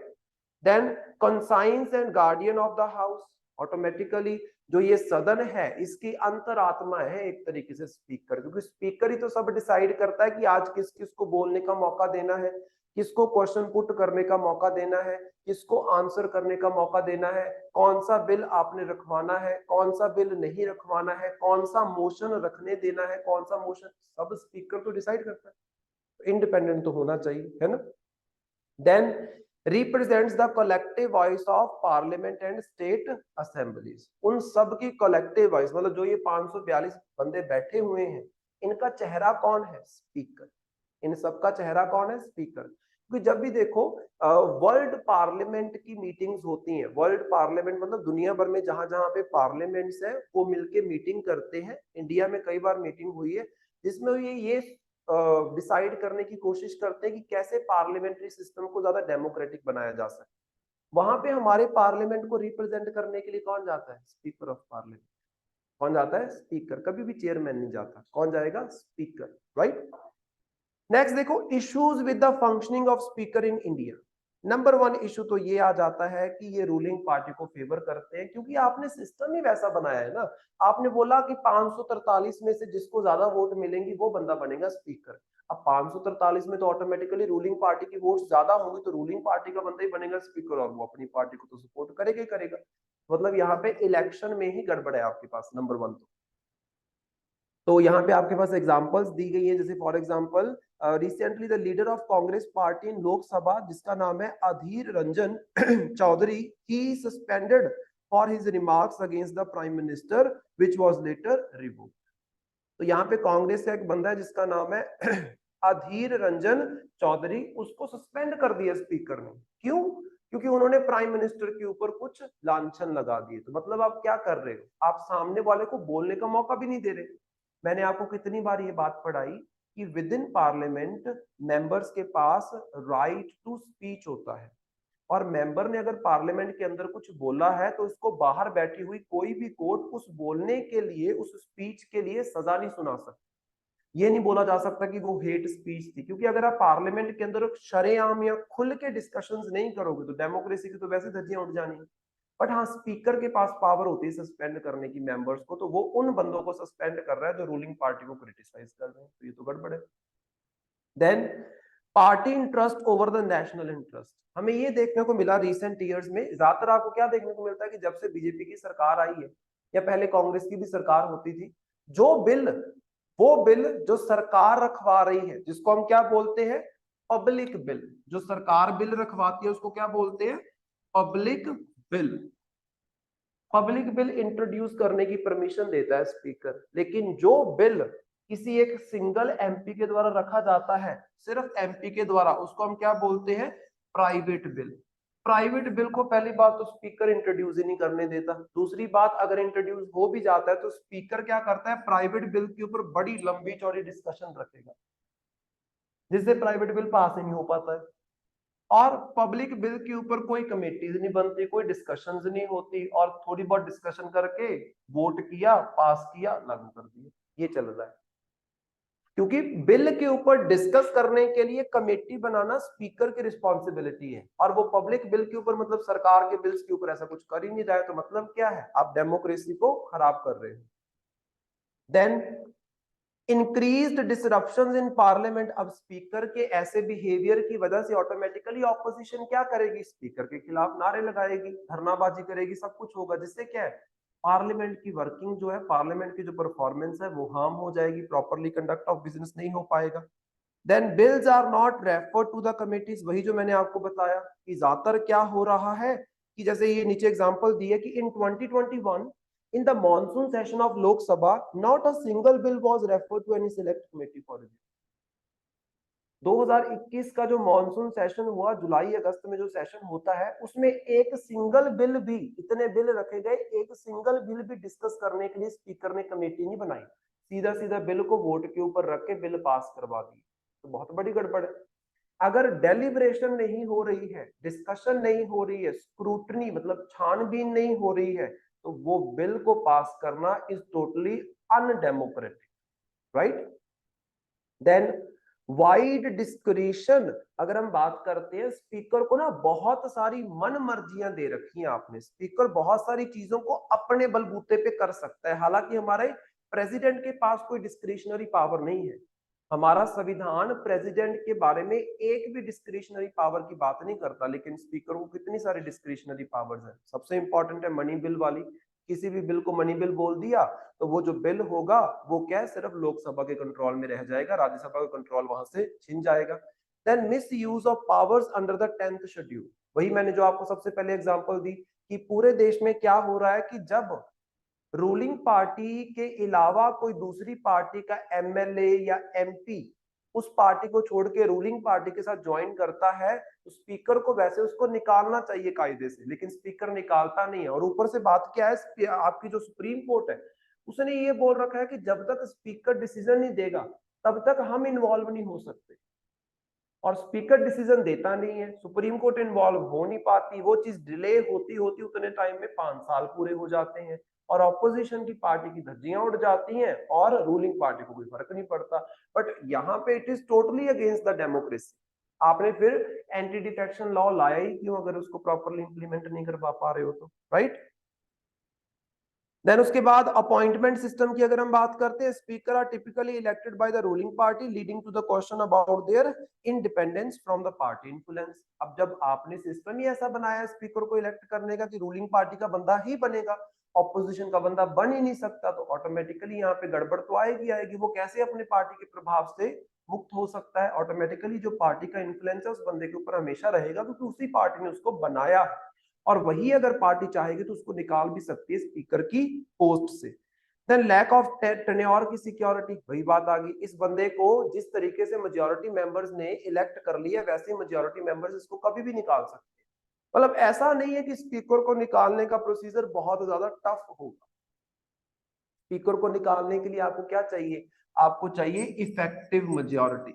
याद है मैंने करवाया था, स्पीकर को निकालने की चाहिए इफेक्टिव मेजॉरिटी। इफेक्टिव मेजॉरिटी क्या होती है कि जितनी टोटल स्ट्रेंथ है उसमें से जो वेकेंट सीट्स हैं उनको माइनस कर दो, पीछे जो बचेगा उनकी मेजॉरिटी। अब हमारे पास कोई वेकेंट सीट नहीं है, 500 की 543 सीट जो लोकसभा की हैं वो भरी हुई हैं। 543 की मेजॉरिटी क्या होगी? 50% प्लस 1 ऑफ 543, और ये तो आराम से 343 के अराउंड, पता नहीं इससे भी ज्यादा सीट्स है एनडीए गवर्नमेंट के पास, क्योंकि 303 सीट्स तो अकेली बीजेपी के पास है। अकेली बीजेपी भी चाहेगी ना तो भी स्पीकर को निकाला जा सकता है, उनको एनडीए की बाकी कोalition वाली पार्टीज की सपोर्ट लेने की जरूरत भी नहीं है। तो मतलब इसका सिक्योरिटी ऑफ टेन्योर नहीं है। स्पीकर चाहे भी रूलिंग पार्टी के खिलाफ जाना वो जा नहीं सकता, क्योंकि जाएगा तो रूलिंग पार्टी उसको इतना टाइम लगाएगी निकालने में, राइट। नेक्स्ट देखो, एसोसिएटेड केसेस हमारे पास कौन कौन से हैं जो सुप्रीम कोर्ट में आए हैं। ये जो आपके पास की होतो होलहन केस है ना, जो 1992 वाला, ये बड़ा इंपॉर्टेंट है। इसमें क्या बोला सुप्रीम कोर्ट में?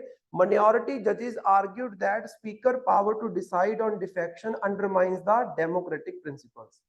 कि होतो होलोहन केस 1992 में सुप्रीम कोर्ट ने बोला था कि जब तक स्पीकर एंटी डिफेक्शन के ऊपर अपना डिसीजन नहीं देता है तब तक सुप्रीम कोर्ट इन्वॉल्व नहीं हो सकती है।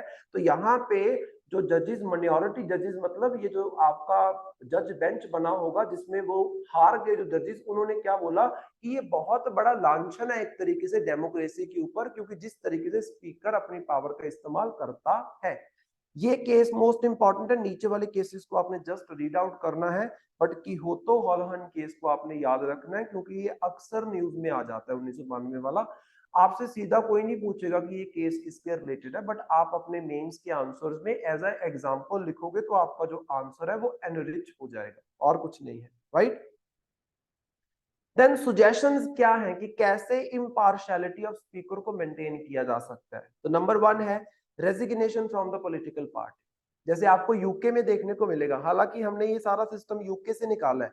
यूके में क्या होता है, जब लोअर हाउस के किसी एक एमपी को स्पीकर बना दिया जाता है ना, तो वो बंदा अपनी पार्टी से रिजाइन कर देता है, तो मतलब वो अपनी पार्टी से फ्री हो गया, वो आप बोल सकते हो नॉन बायस्ड होके डिसीजन लेगा। इंडिया में ऐसा नहीं है, इंडिया में रिजाइन करने की जरूरत आपको नहीं है। तो मतलब रूलिंग पार्टी का बंदा ही स्पीकर बनेगा और वो रूलिंग पार्टी का मेंबर है, रिजाइन करने की जरूरत नहीं है, तो ऑटोमेटिकली रूलिंग पार्टी का इन्फ्लुएंस उसके ऊपर रहेगा। आप एक चीज ये इंट्रोड्यूस कर सकते हो कि जैसे कोई बंदा स्पीकर बनता है वो रिजाइन कर सकता है अपनी पार्टी से, जिससे वो पार्टी इन्फ्लुएंस से फ्री हो जाएगा। नंबर 1, आयरलैंड का मॉडल। आयरलैंड का क्या मॉडल है वो देखो, follow the Ireland model where speaker is someone who has given up political ambitions and build credibility. यहाँ पे आयरलैंड में ना स्पीकर उस बंदे को बनाया जाता है जिसका पॉलिटिकल कोई इंटरेस्ट नहीं है, पॉलिटिक्स से रिजाइन कर चुका है, आप बोल सकते हो, कोई इसने एमपी की सीट के ऊपर खड़े नहीं होना, कोई एमएलए की सीट की उसको मंशा नहीं है, कोई उसको प्रेसिडेंट बनने की चाह नहीं है, वैसे बंदे को उठा के बनाते हैं। वो बंदा जो पॉलिटिकली आप बोल सकते हो अपना एम्बिशन खो चुका है, वो तो धज्जियां उड़ा देगा पॉलिटिकल पार्टीज की, कि वो गलती नहीं करने देगा, क्योंकि उसको क्या होगा कि मुझे किसी में कोई इंटरेस्ट नहीं है, मुझे सही करवाना है, यहाँ जो सही होगा वो होगा इधर। ये आप मॉडल अपना सकते हो। Then British model, once a speaker always a speaker. ये क्या चीज है, ब्रिटिश मॉडल क्या बोलता है, adopt the British model when speaker usually remains unopposed by major political parties enhancing objectivity. तो यहाँ पे अगर हम बात करते हैं ब्रिटिश मॉडल में जो स्पीकर बनता है, मैंने आपको बताया कि वो रिजाइन कर देता है, रिजाइन करने के बाद क्या है, उसकी जो क्रेडिबिलिटी है वो और ज्यादा बढ़ जाती है, तो वहां पे जो स्पीकर बन जाता है उसकी रिस्पेक्ट इतनी ज्यादा होती है जितनी प्राइम मिनिस्टर की रिस्पेक्ट होती है। हमारे यहाँ पे इतना नहीं है सिस्टम, राइट। देन उसके बाद आपके पास है continuity based on the impartiality. ये क्या बोला जा रहा है कि अगर मान लो कि पिछले 5 सालों में एक बंदा स्पीकर रहा और उसने बहुत अच्छा परफॉर्म किया और सारी पॉलिटिकल पार्टीज उसकी परफॉर्मेंस से खुश है, तो उसको अगली बार भी स्पीकर बना दो, एज इट इज कंटिन्यू कर लो, उसको रिजाइन करने की जरूरत ही ना पड़े। 5 साल के बाद दोबारा से इलेक्शन करवाने की जरूरत नहीं है, पिछले स्पीकर को कंटिन्यू कर लो अगर उसने पिछली बार बहुत अच्छी परफॉर्मेंस दी है। बट इसके ऊपर जो आपका पार्लियामेंट है, जो लोकसभा है, उसकी मेजोरिटी पार्टी का सपोर्ट होना चाहिए automatically. Election on an independent ticket. अच्छा, एक ये भी बड़ा अच्छा तरीका है कि उस बंदे को स्पीकर बनाओ, सिर्फ वो वही बंदा स्पीकर बन सकता है जो आजाद उम्मीदवार खड़ा हुआ था इलेक्शन, जो किसी पार्टी की तरफ से खड़ा ही नहीं हुआ था, जो इंडिपेंडेंट कैंडिडेट जीत के आते हैं सिर्फ उनको मौका दो स्पीकर बनने का। वो इंडिपेंडेंट तो ऑटोमेटिकली इम्पार्शियल रहेगा, right. Then disqualification power shift. यहाँ पे देखो, shift the power of disqualification under anti defection law to the president और गवर्नर। जैसे मैंने आपको करवाया था पार्लियामेंट की शुरुआत में कि रिप्रेजेंटेशन ऑफ पीपल एक्ट में और संविधान के अंदर कुछ डिस्क्वालिफिकेशंस दी गई हैं। जैसे फॉर एग्जांपल, अगर किसी बंदे को 2 साल या 2 से ज्यादा साल की सजा हो जाती है जेल की, तो उसको निकाला जा सकता है लोकसभा राज्यसभा से। कौन निकालता है? प्रेसिडेंट। कौन निकालता है? प्रेसिडेंट। किसकी सलाह के ऊपर? इलेक्शन कमीशन ऑफ इंडिया की सलाह के ऊपर, अपनी मर्जी से नहीं। इलेक्शन कमीशन ऑफ इंडिया की सलाह के ऊपर, और election commission of India is a autonomous body, एक इंडिपेंडेंट बॉडी है, उसके ऊपर किसी का कंट्रोल नहीं होता है। तो ये पावर स्पीकर से छीन के किसको दे दो? प्रेसिडेंट को, या स्टेट लेवल पे गवर्नर को, और वो अपनी मर्जी से नहीं, वो इलेक्शन कमीशन ऑफ इंडिया की सलाह के ऊपर इस पावर को रन करेंगे। देन उसके बाद है आपके पास imposition of the disciplinary actions, grant the speaker the power to impose various disciplinary actions such as salary cut for the member disrupting the house। अच्छा, ये पावर देने की जरूरत है जो कि अभी नहीं है। अभी ये है कि स्पीकर सस्पेंड कर सकता है मेंबर को, बट सस्पेंड करना इज नॉट अ सोल्यूशन। कितने के मेंबर सस्पेंड करोगे? आप ये करो कि अगर आप डिसरप्शन करते हो, बेवजह की बात, बेतुकी बात सदन में करते हो और सदन की मीटिंग्स को खराब करते हो, तो आपकी सैलरी में कटौती की जाएगी। ये पावर स्पीकर को दो, क्योंकि वैसे सैलरी को कम ज्यादा करने की पावर पार्लियामेंट के पास रहती है, एमपी की सैलरी, क्योंकि एमपी की सैलरी के बारे में हमारा संविधान बात नहीं करता। एमपी की सैलरी पार्लियामेंट वालों ने खुद डिसाइड करके रख रखी, राइट। नेक्स्ट अगर हम बात करते हैं, formation of the parliamentary committees, allow the speaker to create parliamentary committees to recommend the removal of MPs who regularly disrupt the house. The committee decision should be subject to judicial review। Speaker को अनुमति दो कि वो ऐसी committees बना सके जो committees decide करेंगे कि किस एमपी को सस्पेंड करना है उसकी बिहेवियर की वजह से, और कमेटी का जो डिसीजन होगा उसका जुडिशियल रिव्यू होना चाहिए, मतलब सुप्रीम कोर्ट हाई कोर्ट जो है उस चीज को चेकआउट कर सके कि कमेटी ने जो डिसीजन लिया है वो कॉन्स्टिट्यूशन के अकॉर्डिंग लिया है या कॉन्स्टिट्यूशन से बाहर जाके लिया है। और अगर कॉन्स्टिट्यूशन से बाहर जाकर डिसीजन लिया होगा तो उस डिसीजन को आप क्या कर सकते हो, नलीफाई कर सकते हो, रद्द कर सकते हो। यही होता है जुडिशियल रिव्यू की power. Next, independent tribunal for the disqualification. अच्छा, डिस्क्वालिफिकेशन के लिए ट्रिब्यूनल बनाने की अनुमति दो। ट्रिब्यूनल मतलब एक स्पेशल बॉडी बनेगी जो स्पेशल उस केस को सॉल्व करने के लिए बनाई जाएगी। तो डिस्क्वालिफिकेशन को ना तो इलेक्शन कमीशन ऑफ इंडिया के ऊपर छोड़ो, ना प्रेसिडेंट के ऊपर छोड़ो, ना स्पीकर के ऊपर छोड़ो, आप सीधी एक ट्रिब्यूनल बना दो, मतलब एक क्वाजी जुडिशियल बॉडी बना दो जो डिसाइड करेगी कि इस बंदे को निकालना चाहिए या नहीं। तो प्रोसीजर ज्यादा इंडिपेंडेंट हो जाएगा, क्योंकि वो जो आपके जुडिशियल बॉडीज बनेंगे, ट्रिब्यूनल्स बनेंगे, वो इंडिपेंडेंट बॉडीज होगी, राइट। तो ये सारी चीजें हम कर सकते हैं। नीचे आपके पास एक कोट दिया गया है, मतलब जवाहरलाल नेहरू के द्वारा बोली गई एक बात है। So Jawaharlal Nehru rightly mentioned on the speaker role. क्या बोला जवाहरलाल नेहरू ने? The speaker represents the house, पूरे के पूरे सदन को वो रिप्रेजेंट करता है। He represents the dignity of the house, जो हाउस की डिग्निटी है, जो इज्जत है, उसको रिप्रेजेंट करता है। The freedom of the house, and because the house represent a nation in particular way, speaker becomes a symbol of Nations freedom and dignity. तो बोलते हैं कि ये जो सदन है लोकसभा, ये हमारे पूरे देश को रिप्रेजेंट करता है। इसमें 543 बंदे ऑल ओवर इंडिया इलेक्ट होके आते हैं। तो इस हाउस की डिग्निटी को रिप्रेजेंट करने वाला जो स्पीकर है, वो स्पीकर क्या होना चाहिए? Therefore a free position should always be occupied by a person of outstanding ability and impartiality. तो ये जो इस सदन का प्रिजाइडिंग ऑफिसर है, जो एक तरीके से पूरे देश की यूनिटी, इंटेग्रिटी, डिग्निटी को रिप्रेजेंट करता है, इस पोस्ट के ऊपर एक ऐसा बंदा बैठना चाहिए जो इम्पार्शियल हो और जिस बंदे के अंदर क्रेडिबिलिटी हो, है ना, काम करने की, या फिर आप बोल सकते हो कि ऑनेस्टी के साथ काम करने की क्षमता हो, आप ये बोल सकते हो, right. So this is all about the article on speaker. बहुत सारी चीजें हैं, इंपॉर्टेंट चीजें हैं, आपको पता होनी चाहिए। नेक्स्ट हमारे पास जो है बड़ा छोटा सा आर्टिकल है, जस्ट आपको इंफॉर्मेशन डिलीवर करने के लिए है। पेपर में ऐसा इस चीज के ऊपर क्वेश्चन पूछने का ना तो प्री में ना मेंस में कोई चांस नहीं होता है। That is about Jio space fibre. Jio space fibre का मतलब क्या है? तो देखो यहाँ पे, Reliance Jio has successfully demonstrated Jio space fibre, India का पहला satellite based gigabit internet service at the India mobile congress. India का पहला आप बोल सकते हो स्पेस इंटरनेट सर्विस का जो आप बोल सकते हो प्रोजेक्ट है, वो कौन लेके आ रहा है? जियो फाइबर लेके आ रही है। जिसमें क्या होगा, जैसे फॉर एग्जांपल सिंपल है, नीचे आपके पास डायग्राम भी बनी हुई है कि सैटेलाइट्स का इस्तेमाल किया जाएगा क्या करने के लिए?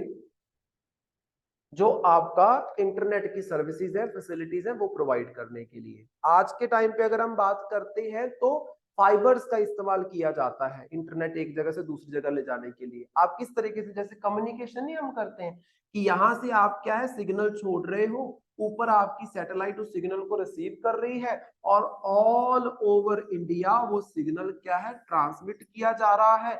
चाहे आप किसी भी एरिया में बैठे हो, किसी भी एरिया में, रिमोट से रिमोट एरिया, जंगली एरिया, कहीं पे मर्जी बैठ जाओ, बस वहां पे जाके आपने रिसीवर्स लगा देने हैं, रिसेप्टर्स लगा देने हैं और आपका सिग्नल वहां पे इजीली पहुंच जाएगा। तो मतलब इससे क्या फायदा होगा? इससे आपको पहाड़ी इलाकों में जहां पे आप क्या है फाइबर नहीं डाल सकते हो, वो तारे नहीं डाल सकते हो सिग्नल के लिए, वहां पे आपका सैटेलाइट इजिली आपको सर्विस प्रोवाइड कर। तो ये इंडिया का पहला जो है, ये कौन लेके आ रहा है? जियो। इतना याद रखो, ठीक है, और कुछ नहीं है इसमें खास। नेक्स्ट वाला जो हमारे पास है वो भी छोटा सा करंट अफेयर है, अबाउट अमनगढ़ टाइगर रिजर्व। अच्छा, ऐसे क्वेश्चंस पूछे जाते हैं और बड़े सिंपल तरीके से पूछे जाते हैं। स्टेट लेवल पे तो सीधा ये भी पूछा जाता है कि कौन सा टाइगर रिजर्व या कौन सा नेशनल पार्क या कौन सी वाइल्ड लाइफ सेंचुरी कौन सी स्टेट में है। और ये सेम क्वेश्चन यूपीएससी लेवल पे भी पूछा जाता है, सीधा सिंपल क्वेश्चन। यूपीएससी ने इतना सिंपल क्वेश्चन भी पूछा है कि ये टाइगर रिजर्व है, कौन सी स्टेट में है, या फिर उस टाइगर रिजर्व के बारे में मतलब ये बता देंगे कि लोकेशन क्या है, स्टेट का नाम नहीं बताएंगे, लोकेशन बताएंगे कि हिमालयाज में आपको मिलेगा और वहां पे ये वाला आपका एनिमल या ये बर्ड आपको देखने को मिलेगा, ऐसा क्लाइमेट है वहां पे, बताओ ये कौन सा है। नीचे 4 आपको ऑप्शन दी। मतलब इसके ऊपर क्वेश्चन हमेशा आता है, हमेशा हर एक पेपर में आपको देखने को मिल जाएगा 1 या 2 क्वेश्चन इस टॉपिक के ऊपर, तो ये आपको पता होना चाहिए। अमनगढ़ टाइगर रिजर्व की अगर हम बात करते हैं तो आपने जिम कॉर्बेट नेशनल पार्क के बारे में, या फिर जो हमारे देश का पहला टाइगर रिजर्व था वो भी कौन था, जिम कॉर्बेट टाइगर रिजर्व, जो आज के टाइम पे नेशनल पार्क है। कहाँ पे मिलेगा, उत्तराखंड में। तो हमें पता है कि जो हमारा यूपी स्टेट था, यूपी, यूपी में से एक एरिया निकाल के हमने क्या बनाया है, उत्तराखंड, जिसको पहले उत्तरांचल बोला गया, बाद में उत्तराखंड बोला गया। अब यहाँ पे ना एक टाइगर रिजर्व हुआ करता था यूपी में जिसका नाम था जिम कॉर्बेट टाइगर रिजर्व, जिसका मेजोरिटी हिस्सा किसमें चला गया, उत्तराखंड में। कुछ हिस्सा जो यूपी में बच गया उसका नाम है अमनगढ़ टाइगर रिजर्व। तो मतलब ये इसकी एक्सटेंशन है, जिम कॉर्बेट टाइगर रिजर्व की ही एक्सटेंशन। इस चीज को अपने किसको, अमनगढ़ टाइगर रिजर्व को बिल्कुल मानते हैं, वो टाइगर रिजर्व ही है, क्योंकि जिम कॉर्बेट को टाइगर रिजर्व की बजाय हम क्या बोलते हैं, नेशनल पार्क। मतलब वो सिर्फ टाइगर रिजर्व नहीं है, वो नेशनल पार्क है।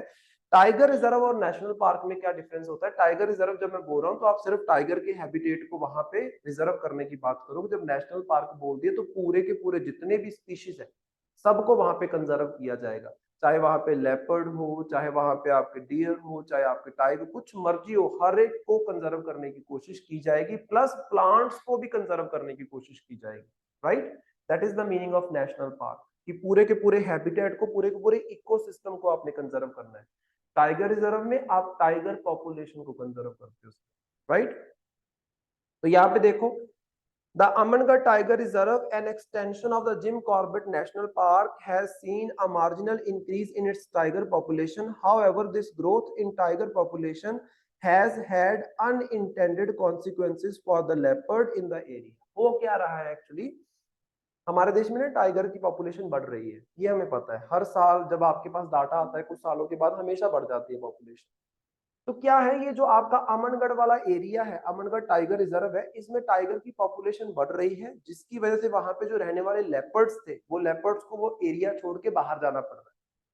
और वो बाहर कहाँ जा रहे हैं, ह्यूमन हैबिटेशन में। और हमें क्या देखने को मिला कि लेपर्ड्स गांव में आ रहे हैं, शहरों में आ रहे हैं, और बहुत सारे बंदे मर रहे हैं इस सिनेरियो में, और बहुत सारे लेपर्ड्स मारे जा रहे हैं। तो मतलब क्या है, यहाँ पे एनिमल ह्यूमन कॉन्फ्लिक्ट खड़ा हो रहा है। और उसका कारण क्या है कि अमनगढ़ टाइगर रिजर्व, जहां पे पहले टाइगर की पॉपुलेशन कम थी, अब वहां पे टाइगर की पॉपुलेशन बढ़ गई, जिसकी वजह से लेपर्ड उस वाले एरिया में, उस हैबिटेट में नहीं रह पा रहे हैं, वो बाहर मूव हो रहे हैं। तो हमें क्या करने की जरूरत है, हमें इसका एरिया बढ़ाने की जरूरत है। हमें इसका एरिया, जब अब इतना सा है सिर्फ, इसको बढ़ाने की जरूरत है, जिससे क्या है, लेपर्ड्स एंड आपके टाइगर्स एक साथ वहां पे को एग्जिस्ट कर सके। क्योंकि अभी प्रेजेंटली जो एरिया है वो सिर्फ टाइगर्स को सरवाइव करवा सकता है, लेपर्ड्स को साथ में नहीं सरवाइव कर सकता, क्योंकि एरिया छोटा है, उसको बढ़ाने की जरूरत है, आप ये बोल रहे हैं यहाँ पे, ठीक है। बाकी नीचे आपको इंफॉर्मेशन दी गई है कि ये अवनगढ़ में आपको बिजनौर डिस्ट्रिक्ट ऑफ यूपी में देखने को मिलेगा। Then situated in the Terai region. अच्छा, तेराई रीजन क्या होता है, तेराई ना, बोलो बोलो, जैसे बोलना है, कोई चक्कर नहीं।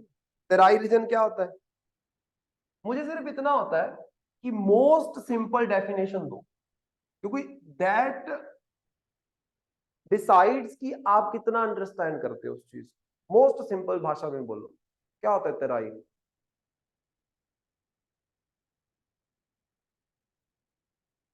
तेराई क्या होता है।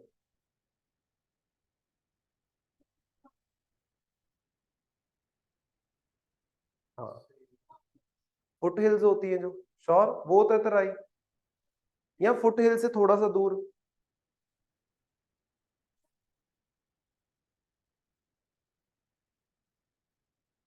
तो यहाँ पे अगर हम बात करते हैं, मान लो आपके पास ये आपका माउंटेन है, माउंटेन के ऊपर बहुत सारी बारिश होगी, बहुत सारे कंकर पत्थर यहाँ पे जमा हो जाएंगे।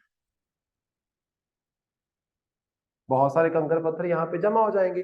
कंकर पत्थर होने की वजह से पानी सारे का सारा क्या है, सीप इन हो जाता है जो ऊपर से आता है, लेकिन आगे कहीं जाके कुछ डिस्टेंस पे वो क्या है, सीप आउट होगा, और वहां पे वाटर की अवेलेबिलिटी बहुत ज्यादा होती है। मतलब आपको जैसे सेम वाला इलाका नहीं होता, वो सेम मिलती है, उसको हम क्या बोलते हैं, तेराई रीजन।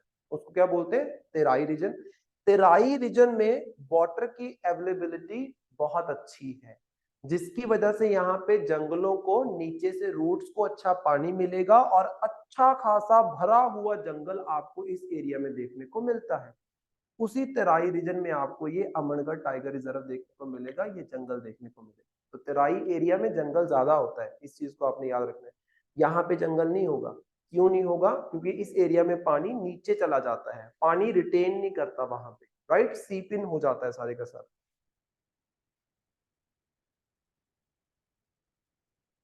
वो नीचे होता है पानी, वही चीज हमें देखने को मिलेगी। देन बाउंड्री ये शेयर करता है जिम कॉर्बेट नेशनल पार्क के साथ, उसी का हिस्सा है जो उत्तराखंड में आपको मिलेगा। ओरिजिनली ये जिम कॉर्बेट का ही पार्ट था, बट बाद में जब जिम कॉर्बेट को आप उत्तराखंड को अलग से बनाया तो वो अलग अलग हो गए दोनों। टाइगर रिजर्व इसको डिक्लेयर किया गया था 2012 में, और इसकी वेजिटेशन में आपको grasslands, wetland, dense forest, mammals में आपको tigers, elephants and so on, birds भी देखने को मिलेंगे, रेप्टाइल्स भी देखने को मिलेंगे, अलग अलग चीजें यहाँ पे स्पीशीज आपको देखने को मिलेंगी। That's it. याद रखो अमनगढ़ टाइगर रिजर्व के बारे में, सिंपल चीज है। नेक्स्ट देखो, next is about Venezuela. Venezuela की अगर हम बात करते हैं तो वेनिजुएला कंट्री आपको कहां पे मिलेगी, साउथ अमेरिका में। साउथ अमेरिका में आपको टोटल 14 कंट्रीज मिलती है। बताओ जरा चार पांच नाम। एक तो ब्राजील है, एक है यूरुग्वाय है, पैराग्वाय है, और अर्जेंटीना है, और चिले है, और पेरू है, वेनेजुएला है, गयाना है, फ्रेंच गियाना है, सुरीनाम है, एक्वाडोर है, ये सारी फॉकलैंड आइलैंड्स है, ये सब आपको देखने को मिलेगा, राइट। तो वहां पे जो वेनेजुएला कंट्री है ना, वेनेजुएला के साथ कॉन्फ्लिक्ट चल रहा था यूएसए का। अभी वो कॉन्फ्लिक्ट थोड़ा सा सॉर्ट आउट हो रहा है, क्योंकि वेनेजुएला साउथ अमेरिका में, नॉर्थ अमेरिका में आपको यूएसए देखने को मिलेगा। वेनेजुएला के साथ कॉन्फ्लिक्ट क्यों चल रहा था, क्योंकि वेनेजुएला में जो सबसे ज्यादा आपको इन्वेस्टमेंट देखने को मिलेगी वो चाइना और रशिया की इन्वेस्टमेंट है। और वेनेजुएला एक ऐसी कंट्री है जो खास तौर पे आप बोल सकते हो जो आपका पेट्रोलियम हो गया, डीजल हो गया, इसकी एक्सपोर्ट के ऊपर डिपेंडेंट करती है। तो जब ये रशिया यूक्रेन वॉर भी छिड़ी ना, उस टाइम से हमें ये देखने को मिला कि यूएसए ने वेनेजुएला के ऊपर सैंक्शंस लगा दिए। क्यों लगाए सैंक्शंस, क्योंकि वेनेजुएला के रिलेशन किसके साथ है, रशिया के साथ।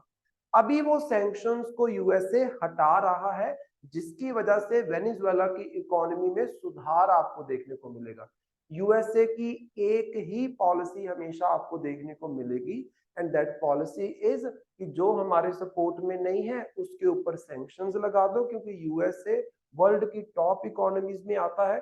यूएसए किसी के ऊपर सैंक्शन लगा रहा है, मतलब यूएसए खुद और अपने साथियों को बोल रहा है कि इसके साथ कोई व्यापार का रिलेशन आपने नहीं रखना है, जिससे उस कंट्री की इकोनॉमी डाउन हो जाती है, वो कंट्री अपने घुटनों पे जाएगी और यूएसए के सामने झुकेगी। सिंपल चीज ये, सिंपल फंडा ये होता है। लेकिन कुछ कंट्रीज होती हैं जिनको कोई फर्क नहीं पड़ता, for example India. USA India के ऊपर सैंक्शंस लगाएगा, इंडिया को कोई फर्क नहीं पड़ेगा। ऐसा क्यों,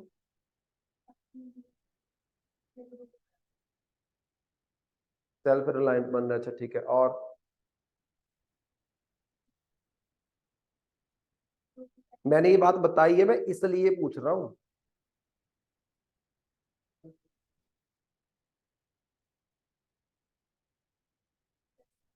अच्छा, और और कारण क्या हो सकता है। मैंने आपको इंडिया के 4 टॉप ट्रेडिंग पार्टनर्स बताए थे, कौन कौन से। USA number 1, then China, then UAE, then Saudi Arabia, then Russia. यहाँ पे जो आपके टॉप ट्रेडिंग पार्टनर्स हैं 5, जो जिसमें आपके पास यूएसए है, ये सारे मार्कर्स ही वो, जिसमें आपके पास यूएसए है, देन चाइना है, देन यूएई है, देन सऊदी अरेबिया है, एंड देन रशिया है। इसमें अगर आप देखोगे ना, ये 5 कंट्रीज में से इंडिया इन 4 कंट्रीज के साथ ट्रेड डेफिसिट में है। ट्रेड डेफिसिट मतलब हम इन कंट्रीज से मंगवाते ज्यादा है, इन कंट्रीज को बेचते कम है। तो मतलब we are dependent upon these 4 countries. कौन सी 4? China, UAE, Saudi, Russia. But USA का सिनेरियो डिफरेंट है। यूएसए हमसे ज्यादा मंगवाता है और हमें भेजता कम है। मतलब USA is dependent on Indian market. In 5 countries में से सिर्फ और सिर्फ हमारा ट्रेड सरप्लस जो है वो यूएसए के साथ। अब कभी भी डाटा चेक करोगे सिर्फ यूएसए के साथ ट्रेड सरप्लस है, बाकी इन सब कंट्रीज के साथ हम ट्रेड डेफिसिट में चलते हैं। वीट भी लेते हैं, वीट की प्रोडक्शन तो वहां पे भी अच्छी खासी हो जाती है। जो रिफाइंड पेट्रोलियम है, डायमंड्स है, आपके जो प्रीशियस मेटल्स है, प्रीशियस स्टोन्स है, बहुत सारी चीजें हैं जो यूएसए हमसे इंपोर्ट करवाता है, आप बोल सकते हो। तो अगर यूएसए इंडिया के ऊपर सैंक्शंस लगाएगा तो यूएसए का नुकसान है, इंडिया का नुकसान नहीं। इस चीज को ध्यान में रखो, ज्यादा नुकसान यूएसए का, क्योंकि उनकी डिमांड नहीं पूरी हो पाएगी, राइट। तभी यूएसए इंडिया के ऊपर सैंक्शंस नहीं लगाता। एक बार लगाए भी थे, जब 1974 में इंदिरा गांधी ने न्यूक्लियर टेस्ट फायरिंग की थी, यूएसए ने सैंक्शंस लगाए, इंडिया को कोई फर्क नहीं पड़ा, यूएसए ने अपने आप ही सैंक्शंस हटा लिए। समझ रहे हो, ये चीज है। नेक्स्ट देखो, नेक्स्ट हमारे पास है, जैसे यूएसए एक और धमकी देता है कि S-400 जो है वो आपने नहीं खरीदना जी। यूएसए ने क्या किया हुआ है, काटसा करके इनका एक्ट है, उसके बारे में हम कभी फ्यूचर में पढ़ेंगे इंटरनेशनल रिलेशन में, कि यूएसए बोलता है कि ये कुछ इक्विपमेंट्स हैं, ये कुछ चीजें हैं जो आपने रशिया से, ईरान से एंड नॉर्थ कोरिया से नहीं लेनी। अगर कोई कंट्री लेगा तो उसके ऊपर हम सैंक्शन लगा देंगे। उसमें से एक चीज है आपके एयरप्लेन, जिसका नाम है S-400, हेलीकॉप्टर टाइप है, आप बोल सकते हो। तो वो यूएसए ने बोला कि आपने रशिया से नहीं खरीदना, इंडिया ने भर भर के खरीदे। इंडिया के ऊपर सैंक्शन नहीं लगाए यूएसए ने। क्यों नहीं लगाए? क्योंकि यूएसए का नुकसान हो जाएगा उस चीज, राइट। नेक्स्ट देखो, workers productivity, long working hours. ये बड़ा डिफरेंट सी चीज आपको देखने को मिली। इसमें क्या है, जो एनआर नारायण मूर्ति है, जो आपके इन्फोसिस के फाउंडर हैं, उन्होंने क्या सुजेस्ट किया कि जो इंडिया के यंगस्टर्स हैं, इनको ज्यादा लंबे समय के लिए, मतलब लॉन्ग वर्किंग आवर्स इनके होने चाहिए, इनकी प्रोडक्टिविटी बढ़ाने के लिए। हम अक्सर क्या बात करते हैं कि वर्किंग आवर्स एंड जो आपकी लाइफ है, वर्क लाइफ बैलेंस होना चाहिए। ऐसा नहीं है कि आप 10-10 12-12 घंटे वर्क ही किए जा रहे हो और आपकी लाइफ की धज्जियां उड़ जा रही। जैसे आपको यूएसए, कनाडा, ऑस्ट्रेलिया यहाँ पे देखने को मिलता है कि जनता की पर्सनल लाइफ कुछ नहीं है, जनता सिर्फ इज ऑल अबाउट वर्क। वो आपके नारायण मूर्ति बोल रहे हैं कि इंडिया में होना चाहिए। इंडिया के यूथ को लंबे लंबे वर्किंग आवर्स देने चाहिए, जिससे उनकी प्रोडक्टिविटी एनहांस हो सके। ये वन साइड ऑफ स्टोरी है। सेकंड साइड ऑफ स्टोरी इसको प्रॉपरली क्रिटिसाइज भी करेगी कि ऐसा क्यों नहीं होना चाहिए। तो क्या फायदे हैं, क्या नुकसान है, दोनों आपको पता होने चाहिए, सिंपल। तो टाइप ऑफ प्रोडक्टिविटी की अगर हम बात करते हैं, प्रोडक्टिविटी क्या क्या तरीके की हो सकती है। एक तो होती है लेबर प्रोडक्टिविटी, एक होती है कैपिटल प्रोडक्टिविटी, एक होती है total factor productivity. Labour productivity का मतलब क्या है कि एक बंदा 1 घंटे में कितना काम कर पा रहा है। ये किस चीज के ऊपर डिपेंड करेगा, मुझे ये बताओ। लेबर की प्रोडक्टिविटी किन किन चीजों के ऊपर डिपेंडेंट करती है? फिजिकल कैपेसिटी, एक तो वर्कर की फिजिकल कैपेसिटी की हेल्थ उसकी अच्छी होनी चाहिए। नंबर 2, अच्छा, उसको मोटिवेशन मिलनी चाहिए कि उसको अच्छा वेजेस मिले, जिसकी वजह से वो क्या मोटिवेट होके काम करे, ठीक है। और अलाउंसेस वगैरह उसी में हो गया। और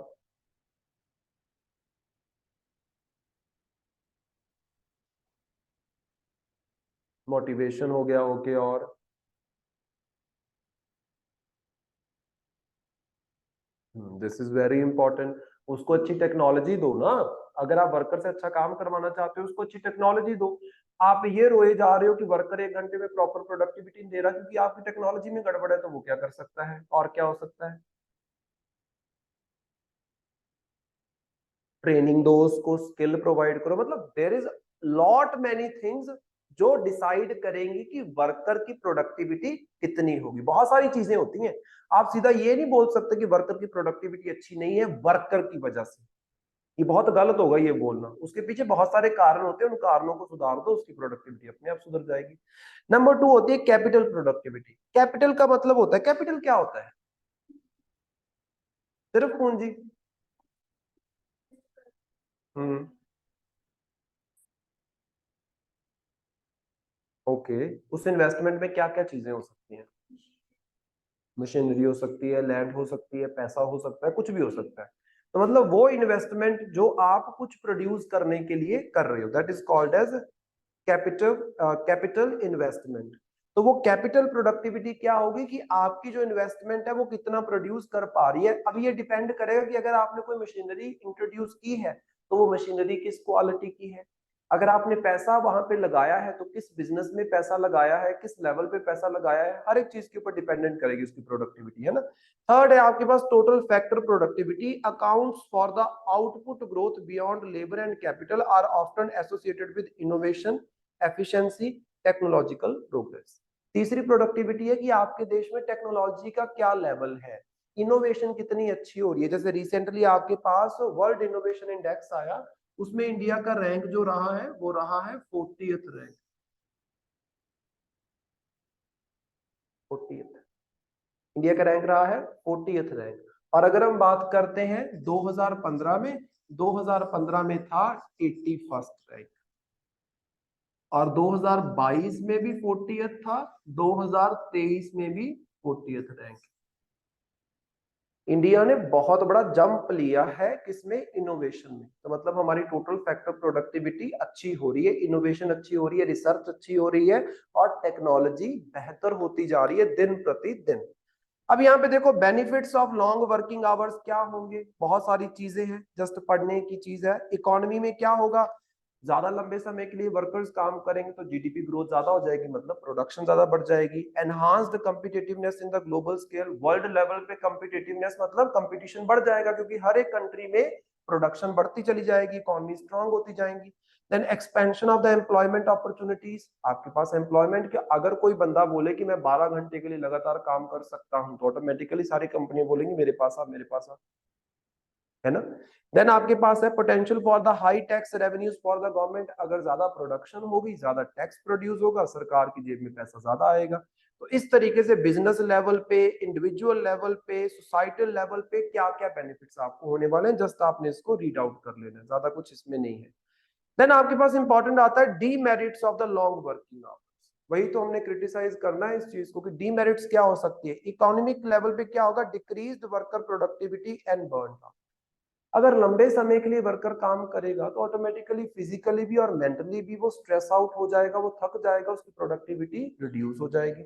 नंबर 2 है increased health care cost due to the stress related issues and higher medical expenses. अगर लंबे समय के लिए वो काम करेगा, रिलैक्स नहीं होगा, धीरे धीरे उसको बीमारियां लगेंगी और उसका बीमारी के ऊपर जो खर्चा है वो बढ़ता चला जाएगा। Then limited opportunities for the new entrance in the job market. अब जो पुराने बंदे 12-12 घंटे काम करना सीख चुके हैं, नए बंदों को तो कोई पूछेगा ही ना, क्योंकि वो इस चीज के लिए हैबिचुअल नहीं होंगे। बिजनेस लेवल पे देखो, reduce employment morale, automatically business level पे जो मोराल है वो आपका डाउन हो जाएगा। इतने लंबे समय के लिए कौन काम करना चाहता है? देखो, एक चीज होती है, जैसे हम कभी कभी बोलते हैं ना कि हम पढ़ पढ़ के थक चुके हैं, पढ़ने का मन नहीं है, वैसे काम कर करके भी तो थक जाते हो, अक जाते हो, काम करने का मन नहीं होता है, वो मोराल क्या है, डाउन हो जाएगा अगर बहुत लंबे समय के लिए आप क्या करते हो, वर्किंग करते रहते हो। Then diminished creativity and innovation in the long run. अब बंदा 12-12 घंटे रोज काम कर रहा है तो इनोवेशन की तो धज्जियां उड़ जाएंगी, उसका दिमाग ही नहीं चलेगा इनोवेशन के लिए। जैसे फॉर एग्जांपल कोई वर्कर आपके पास बैठा है, 8 घंटे का उसका काम है, 8 घंटे उसने काम करने के लिए आना है, बीच में 2 घंटे के उस बंदे को ब्रेक है, वो बंदा पूरा रिलैक्स है, और जो जितना रिलैक्स होगा वो उतनी अच्छी इनोवेशन कर पाएगा।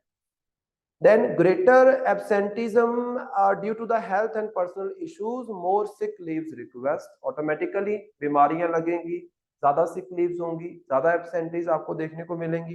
इंडिविजुअल लेवल पे देखो, पुअर वर्क लाइफ बैलेंस, उसकी जो पर्सनल लाइफ है उसकी तो धज्जियां उड़ जाएंगी ऑटोमेटिकली, जब पूरा दिन वो वर्क में इन्वॉल्व है। Limited time for personal and family life leading to the strained relationships आपकी खराब हो जाएंगे। जैसे फॉर एग्जांपल आपने सुना होगा सिविल सर्वेंट्स के ज्यादातर जो पर्सनल रिलेशंस होते हैं वाइफ के साथ, हस्बैंड के साथ, या फिर आप बोल सकते हैं फैमिली के साथ, वो अक्सर ही खराब होते हैं। सिविल सर्विसेज वालों को तो जैसे तुम लोगों ने पता नहीं फील किया है कि नहीं किया, मैंने तो किया है। जैसे प्रेजेंटली मैं 3-4 साल से इस चीज में इन्वॉल्व हूँ। तो अभी आप लोगों को पढ़ाने के बाद मैं घर जाऊंगा, घर जाने के बाद मेरे पास कोई नहीं है जिसके साथ मैं बातचीत करूं, या घूमने के लिए कोई दोस्त नहीं है। मतलब आप लेफ्ट आउट हो जाते हैं, क्योंकि आपका प्रोसीजर ही ऐसा है। आपने पढ़ना है, आपके दोस्तों ने उस चीज को नहीं समझना है, और ये चीज आपके साथ भी होगी कि लोग आपको बोलेंगे ये तो पढ़ता रहता है पूरा दिन, इसके पास और कोई काम नहीं है। तो लोग आपकी कंपनी में इंटरेस्टेड नहीं है, यू आर लेफ्ट आउट। और यही चीज जब ऑफिसर बन भी जाओगे तब भी आपको मिलेगी। मतलब लंबे समय के लिए अगर आप किसी चीज में इन्वॉल्व रहते हो और आप अपनी पर्सनल एक्टिविटीज को, पर्सनल लाइफ की एंजॉयमेंट की एक्टिविटीज को स्किप करते हो, तो आपकी वो लाइफ हार्म हो जाएगी, राइट? और ये रियलिटी है, ये हर एक के साथ होता है। देन अगर हम बात करते हैं limited time for personal, then next है reduced personal development and skill acquisition. Example limited time for the education, hobbies, self improve. जैसे फॉर एग्जांपल मैं पहले बड़ी पेंटिंग करता था, मुझे पेंटिंग बहुत पसंद है, बहुत पेंट करता था मैं। लेकिन जब से इस प्रोसेस में इन्वॉल्व, मैंने कभी ब्रश नहीं उठा के देखा। कारण क्या? आपके पास टाइम ही नहीं है। ऐसे ही अगर वर्किंग आवर्स आपके 12-12 घंटे के हो गए, तो आप घर पे जाके अपना कुछ पर्सनल जो इंटरेस्ट है, जो स्किल है, उसको शार्प अप नहीं कर पाओगे। तो मतलब आप एक तरीके से जो क्रिएटिविटी लोगों की है वर्किंग आवर बढ़ाने से, उसको क्या कर रहे हो? कम कर रहे हो, और वो बहुत डेंजरस है for coming future, right? Society में अगर आप देखोगे potential for decreased family stability, increase divorce rate and family conflict में देखने को मिलेंगे ऑटोमेटिकली, जब पर्सनल लाइफ आपकी स्टेबल नहीं है तो। reduced community engagement and social cohesions and less time for the participation in the community activities and volunteering। जैसे फॉर एग्जांपल जो कॉर्पोरेट सेक्टर में जॉब करते हैं, वो बेचारे शादियां भी मिस कर देते हैं, कोई किसी का कीर्तन, कोई भोग है, वो भी मिस कर देंगे। क्यों कर देंगे? क्योंकि उनको छुट्टी नहीं मिल रही है। और अगर वो छुट्टी लेंगे तो उनका वो बर्डन अगले दिन शिफ्ट हो जाएगा, राइट? जैसे फॉर एग्जांपल मैंने एक दिन छुट्टी ली थी सैटरडे को, और उस दिन से देखो हमारा करंट अफेयर पीछे पीछे पीछे पीछे पीछे चल रहा है। ये होता है। तो मतलब क्या है, एक दिन आपने कट ऑफ किया अपने काम से, तो आपके ऊपर बर्डन बढ़ जाएगा। तो ज्यादातर छुट्टियां नहीं लेते हैं, वो उनको सोशल लाइफ से सेपरेट कर देंगे, आप ये बोल सकते हो, राइट? देन इंडियन प्रोडक्टिविटी जो है, इंडियन वर्कर प्रोडक्टिविटी, ये डाटा आपने याद रखना है। इसमें क्या है आपके पास कि जो आपका इंटरनेशनल लेबर ऑर्गेनाइजेशन है, उसने हमें क्या बताया है? उन्होंने हमें बताया है कि despite Indians working an average of nearly 48 hours per week, हर एक इंडियन बंदा एक हफ्ते में 48 घंटों के लिए काम करता ही करता है। एवरेज है ये, कई होंगे जो आप बोल सकते हो पूरा पूरा वीक काम करते रहते। 48 घंटे का एवरेज अगर निकालोगे, हर बंदा काम करता है। One of the highest figures world wide, दुनिया में सबसे ज्यादा इंडियंस हैं जो वर्क करते हैं। Their hourly output stands at 8.47 US dollars. Productivity जो कितनी है, प्रोडक्टिविटी को अगर आप इसमें कैश की फॉर्म में देखना चाहोगे, है ना, करेंसी की फॉर्म में देखना चाहोगे, तो कितनी बनती है? 8.47 डॉलर्स। यस। देन उसके बाद देखो फ्रांस में क्या है, एवरेज वर्क वीक आवर्स कितने? 30 आवर्स, लेकिन उनकी प्रोडक्टिविटी कितनी है? 58 डॉलर्स पर आवर। तो यहाँ पे देखो कितना डिफरेंस। वो एवरेज वीक में फ्रेंच लोग 30 घंटे काम करते हैं। फ्रांस के लोग बहुत लेजी लोग हैं, इस चीज को हमेशा याद रखना। सबसे लेजीएस्ट कंट्री है फ्रांस, तभी उसको कंपेयर कर रहे हैं। फ्रांस को यूएसए का सिस्टम कभी पसंद नहीं आता, क्योंकि यूएसए में क्या काम करना है, कॉर्पोरेट सेक्टर, पूरा दिन इनोवेशन, रिसर्च, ये सब। और फ्रांस वाले जो है वेब सीरीज, ये रियल कल्चर है फ्रांस वाले। They are relax life. हमें हफ्ते में 2-3 छुट्टियां चाहिए, हमें 4-5 घंटे बस काम करना है, इससे ज्यादा हम काम करके खुश नहीं, हम थक। ये माहौल है उनका। आपको हमारे देश में इतने टूरिस्ट आते हैं, ज्यादातर कहाँ से आते हैं? यूरोप से। ऐसा क्यों? क्योंकि वो लोग लाइफ में लेजर जो है, आपका छुट्टियां जो है, घूमना जो है, इसको बहुत ज्यादा प्रेफर करते हैं।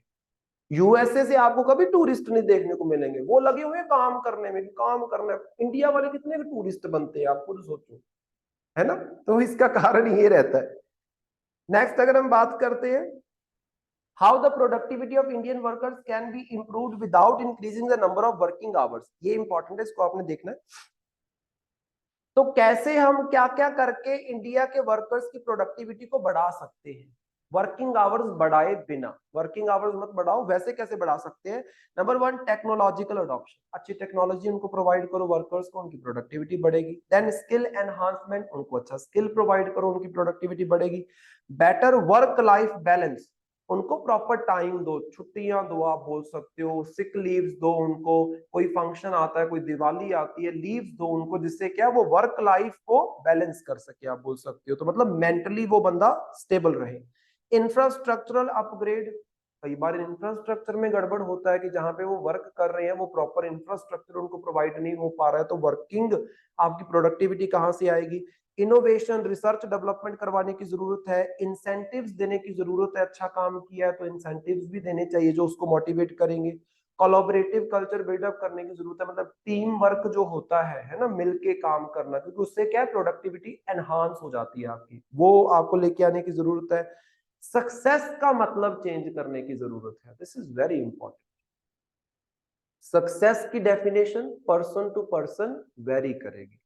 आपने देखा होगा कई लोग छोटा सा काम करके, बड़े गरीब से लोग छोटा सा काम करके दे आर वेरी हैप्पी, और कई बड़े बड़े बिजनेसमैन होते हैं करोड़ों की डील जीत के, करोड़ों कमा के, they are not happy.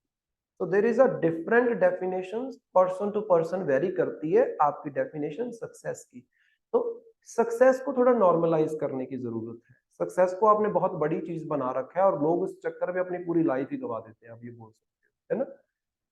Next आपके पास है understand employees and employers have different mindsets, this is very important, कि जो बंदा काम पे रख रहा है और जो काम कर रहे हैं उसके ऊपर, उस माइंडसेट में आप बोल सकते हो एक सिमिलैरिटी लेके आने की जरूरत है, कि एम्प्लॉयर और एम्प्लॉय का माइंडसेट एक जैसा होना चाहिए। ऐसा नहीं है कि एम्प्लॉयर तो बड़ा जबरदस्ती से बेचारा काम करवा रहा है, सब कुछ कर रहा है कि मैंने ये अचीव करना है, एम्प्लॉयज उसके करना ही नहीं चाहते हैं, तो कहां से आएगा, आप बोल सकते हो। जबरदस्ती तो आप किसी को कुछ करने के लिए मजबूर नहीं ना कर सकते, तो वो भी हमारे लिए इंपॉर्टेंट हो जाएगा। ठीक है, नीचे जस्ट एक बेसिक सी डिस्कशन दी हुई है अबाउट 8 आवर वर्क डिबेट है, इसको आपने जस्ट रीड आउट कर लेना कि ये जो 8 घंटे प्रतिदिन काम करने वाला सिस्टम जो होता है हमारे देश में, यही होता है ना कि 8 घंटे मैक्सिमम आपको वर्क करना चाहिए, उसके ऊपर दिया गया, just read it out. Next हमारे पास जो आर्टिकल है छोटा सा, that is about an economic model, जिसका नाम है लुइस मॉडल। अब ये लुइस मॉडल क्या बोलता है, तो देखो इसमें, the Lewis model which envisioned the shift of surplus labor from the agriculture to manufacturing has not played out in India as expected। Simple model है ये लुइस मॉडल जो है, ये क्या बताएगा कि किस तरीके से एग्रीकल्चर से लोग शिफ्ट करके इंडस्ट्री में जाएंगे। That's it, this is Lewis model. क्यों जाएंगे, क्या कारण रहेंगे, अगर नहीं जा रहे हैं तो क्या कारण हो सकते हैं, that is all about Lewis model. China में आप देखो, चाइना भी एक एग्रीकल्चर करने वाली इकोनॉमी थी, आज वहां पे इंडस्ट्रियल सेक्टर बहुत ज्यादा बढ़ चुका है। इंडिया में आज भी majority population, more than 50% population, 54-55% के अराउंड पॉपुलेशन आपकी एग्रीकल्चर सेक्टर में है, जो बहुत बड़ी गड़बड़ है, आप बोल सकते हो। एग्रीकल्चर सेक्टर में क्या होता है, ज्यादा जनता इन्वॉल्व होती है लेकिन प्रोडक्टिविटी उतनी नहीं होती है। आपने शायद अगर अनएम्प्लॉयमेंट के बारे में कहीं पे भी पढ़ा है, उसमें एक अनएम्प्लॉयमेंट होती है डिसगीज्ड अनएम्प्लॉयमेंट। डिसगीज्ड अनएम्प्लॉयमेंट का मतलब क्या होता है, अगर पता है तो बताओ, बताओ, सोचो। एग्रीकल्चर में खास तौर पे ये होती है।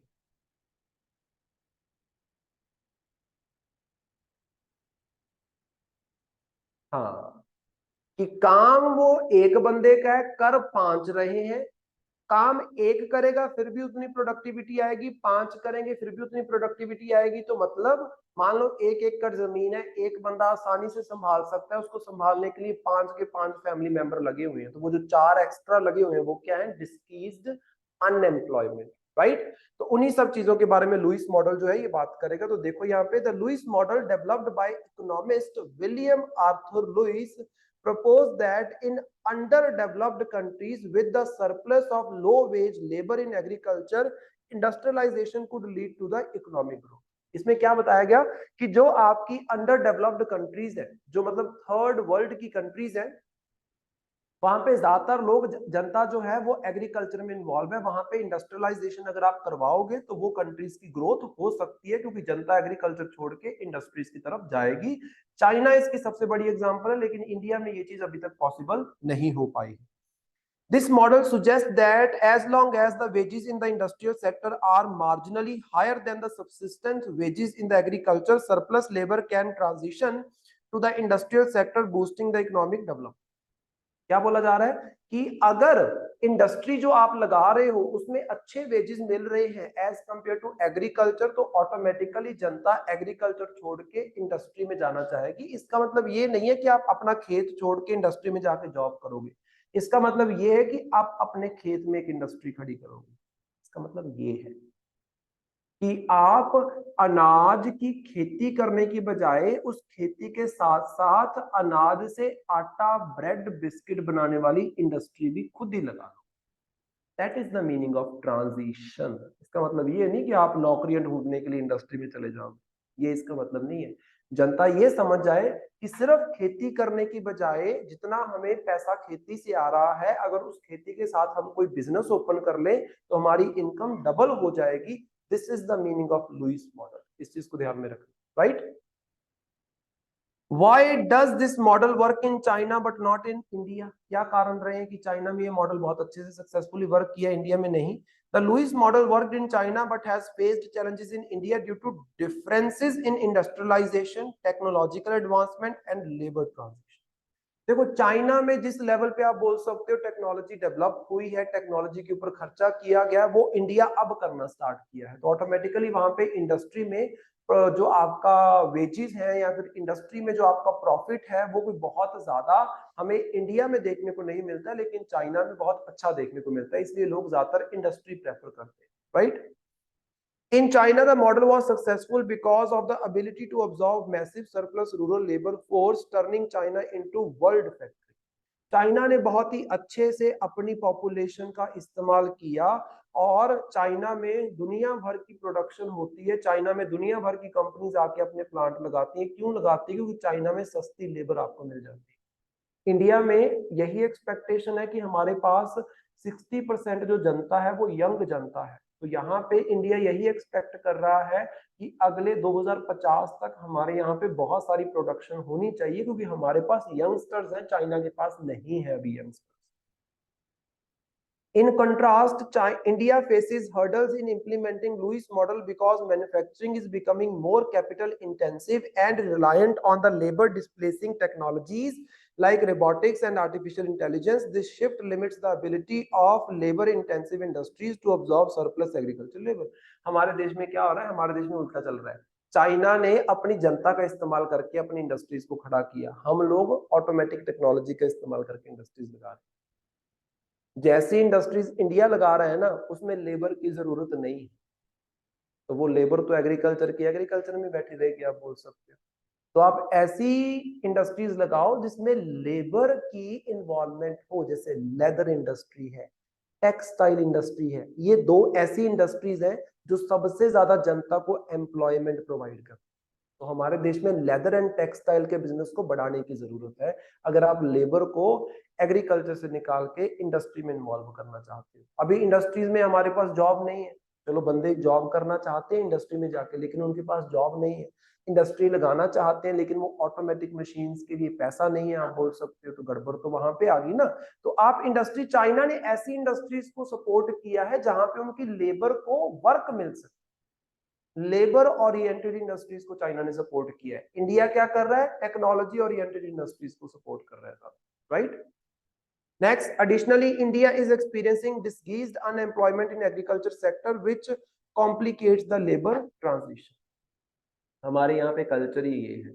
पंजाब हरियाणा में देखो कि खेत है आपके पास, पूरी फैमिली में 5-6 बंदे हैं, कोई काम करके नहीं राजी, सबको ये है अपने खेत में से जितना उगेगा उसको खाएंगे, आराम से बैठेंगे, बाहर जाके काम करके क्या करें।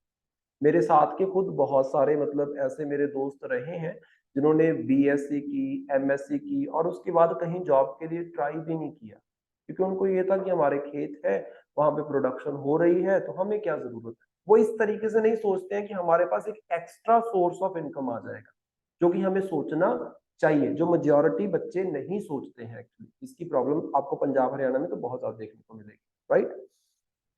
Then, as a result, Niti Aayog is exploring new methods for job creation in around the agriculture, focusing on the value addition and agri-business as potential sources of employment. Biofuels, bio-based products, sustainable agriculture practices are seen as potential areas of employment generation, offering alternatives to the traditional farm-based jobs. तो यहाँ पे अगर हम बात करते हैं, अभी नीति आयोग का सारा मुद्दा ये है। नीति आयोग क्या करना चाह रही है, जैसे बायोफ्यूल इंडस्ट्रीज है, बायो इथेनॉल इंडस्ट्रीज है, इन इंडस्ट्रीज में लेबर ओरिएंटेड इंडस्ट्रीज इनको बनाया जा रहा है। जैसे बायोफ्यूल अगर आपने बनाना है तो आप ये जो आपके खराब हुए पोटैटोज होते हैं, सब्जियों के छिलके होते हैं, जो बायोमास होता है, आपने अपनी जैसे फॉर एग्जांपल अभी राइस को लोग काटेंगे तो जो पीछे स्ट्रॉ बचेगा उससे बायोफ्यूल बन सकता है। तो ये सब क्या है, एग्रीकल्चर ओरिएंटेड इंडस्ट्रीज हैं जो एग्रीकल्चरल लेबर को इन्वॉल्व करेंगी। और नीति आयोग अभी यही शिफ्ट करवाने में लगा हुआ है कि कैसे एग्रीकल्चरल लेबर को हम इंडस्ट्रियल लेबर में कन्वर्ट कर सकें, right. This is all about that. Then आपके पास आ गया Godavari bird sanctuary. Godavari bird sanctuary जो है ये न्यूज में चल रहा था। इसमें क्या है देखो, several birds including spoonbills, herons, black-headed ibis have suddenly died in Godavari bird sanctuary in Sorab Taluka, that is of in Shimoga district of Karnataka। तो कर्नाटका में आपको गोदावरी जो बर्ड सेंचुरी है ये देखने को मिलेगी। Godavari Bird Sanctuary is a tourist destination in the Malenadu region of Karnataka, parts of the Soraba Taluka in Shivamogga district. It is located on the Godavari lake banks. Shivamogga is also famous for the Mandgade Bird Sanctuary and Bhadra Wildlife Sanctuary northwest of the Shivamogga in Jog falls. Jog fall की अगर हम बात करते हैं, India की highest false है हमारे जो जॉग फॉल्स है, आपको कर्नाटका में देखने को मिलेगी ये झरना। यहीं पे आपको ये wild life sanctuary, bird sanctuary, ये सब देखने को मिल रहा है, जहां पे रिसेंटली कुछ बर्ड्स की डेथ हुई है जिसकी वजह से ये न्यूज में चल रहा था। याद रखो गोदावरी जो है इसको याद रखो, भद्रा को याद रखो, देन मंद गद्दे जो है उसको याद रखो। ये 3-4 जो सेंचुरीज के नाम आए इसको जस्ट याद रखो। ये कहाँ पे आपकी कर्नाटका में, राइट। नेक्स्ट हमारे पास है मल्टीलिंगुअलिज्म इन इंडिया। इस वाले आर्टिकल को जस्ट आपने रीड करना है। मैंने आपको ये सारी चीजें पढ़ाई हुई हैं जो इस आर्टिकल में दी गई हैं, पॉलिटी वाली क्लासेस में सब पढ़ाया हुआ है। Just read it out. And उसके बाद role of women in fight against climate change, इसको भी जस्ट आपने रीड करना है। ये सारी बातें आपने सुनी होंगी या पढ़ी होंगी, जस्ट एग्जांपल्स दी गई हैं कि कैसे वुमेन क्लाइमेट चेंज में भागीदारी अपनी निभा रही है। और एट द एंड आपके पास डैम सेफ्टी एक्ट है जो मैंने प्रीवियस लेक्चर में डिस्कस किया था, ठीक है। तो ये डैम सेफ्टी एक्ट, खासतौर पे एक्ट के प्रोविजंस यहाँ पे डिस्कस कर रहे हैं। मैंने डैम सेफ्टी को डिस्कस किया था जहां पे इस एक्ट के बारे में मैंने आपको चीजें बताई थी। और इसी के साथ हमारी जो डिस्कशन है ये खत्म हो जाती है, ठीक है। समझ आया ये सारा? इसमें कोई डाउट हो? डाउट नहीं है ना कोई? पढ़ते हो जो करंट अफेयर की जो मैडम आपको फाइल बना के देते हैं, पढ़ते हो ना? एक चीज हमेशा याद रखना, पढ़ते रहना।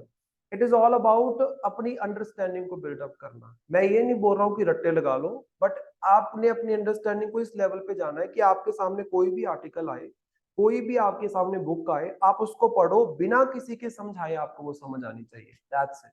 इस लेवल वाली अंडरस्टैंडिंग पे हमने जाना है। उसको आप रीच कर लोगे तो पेपर ऐसे हो जाएगा, कोई इशू नहीं होगा उसको, राइट। ठीक है, फिर बाकी हम नेक्स्ट क्लास में करेंगे। नेक्स्ट क्लास तो आई थिंक शायद होगी नहीं, सैटरडे को छुट्टी होगी ना दिवाली की। देखेंगे अगर फ्राइडे को क्लास मतलब ये करंट अफेयर वाली अगर हो पाई तो, नहीं तो फिर बहुत बर्डन हो जाएगा। इतना क्या तुम लोगों ने दिवाली सेलिब्रेट, दिवाली की सफाइयां करनी है जाके फिर? उन्हें भी करनी है? बेशर्म।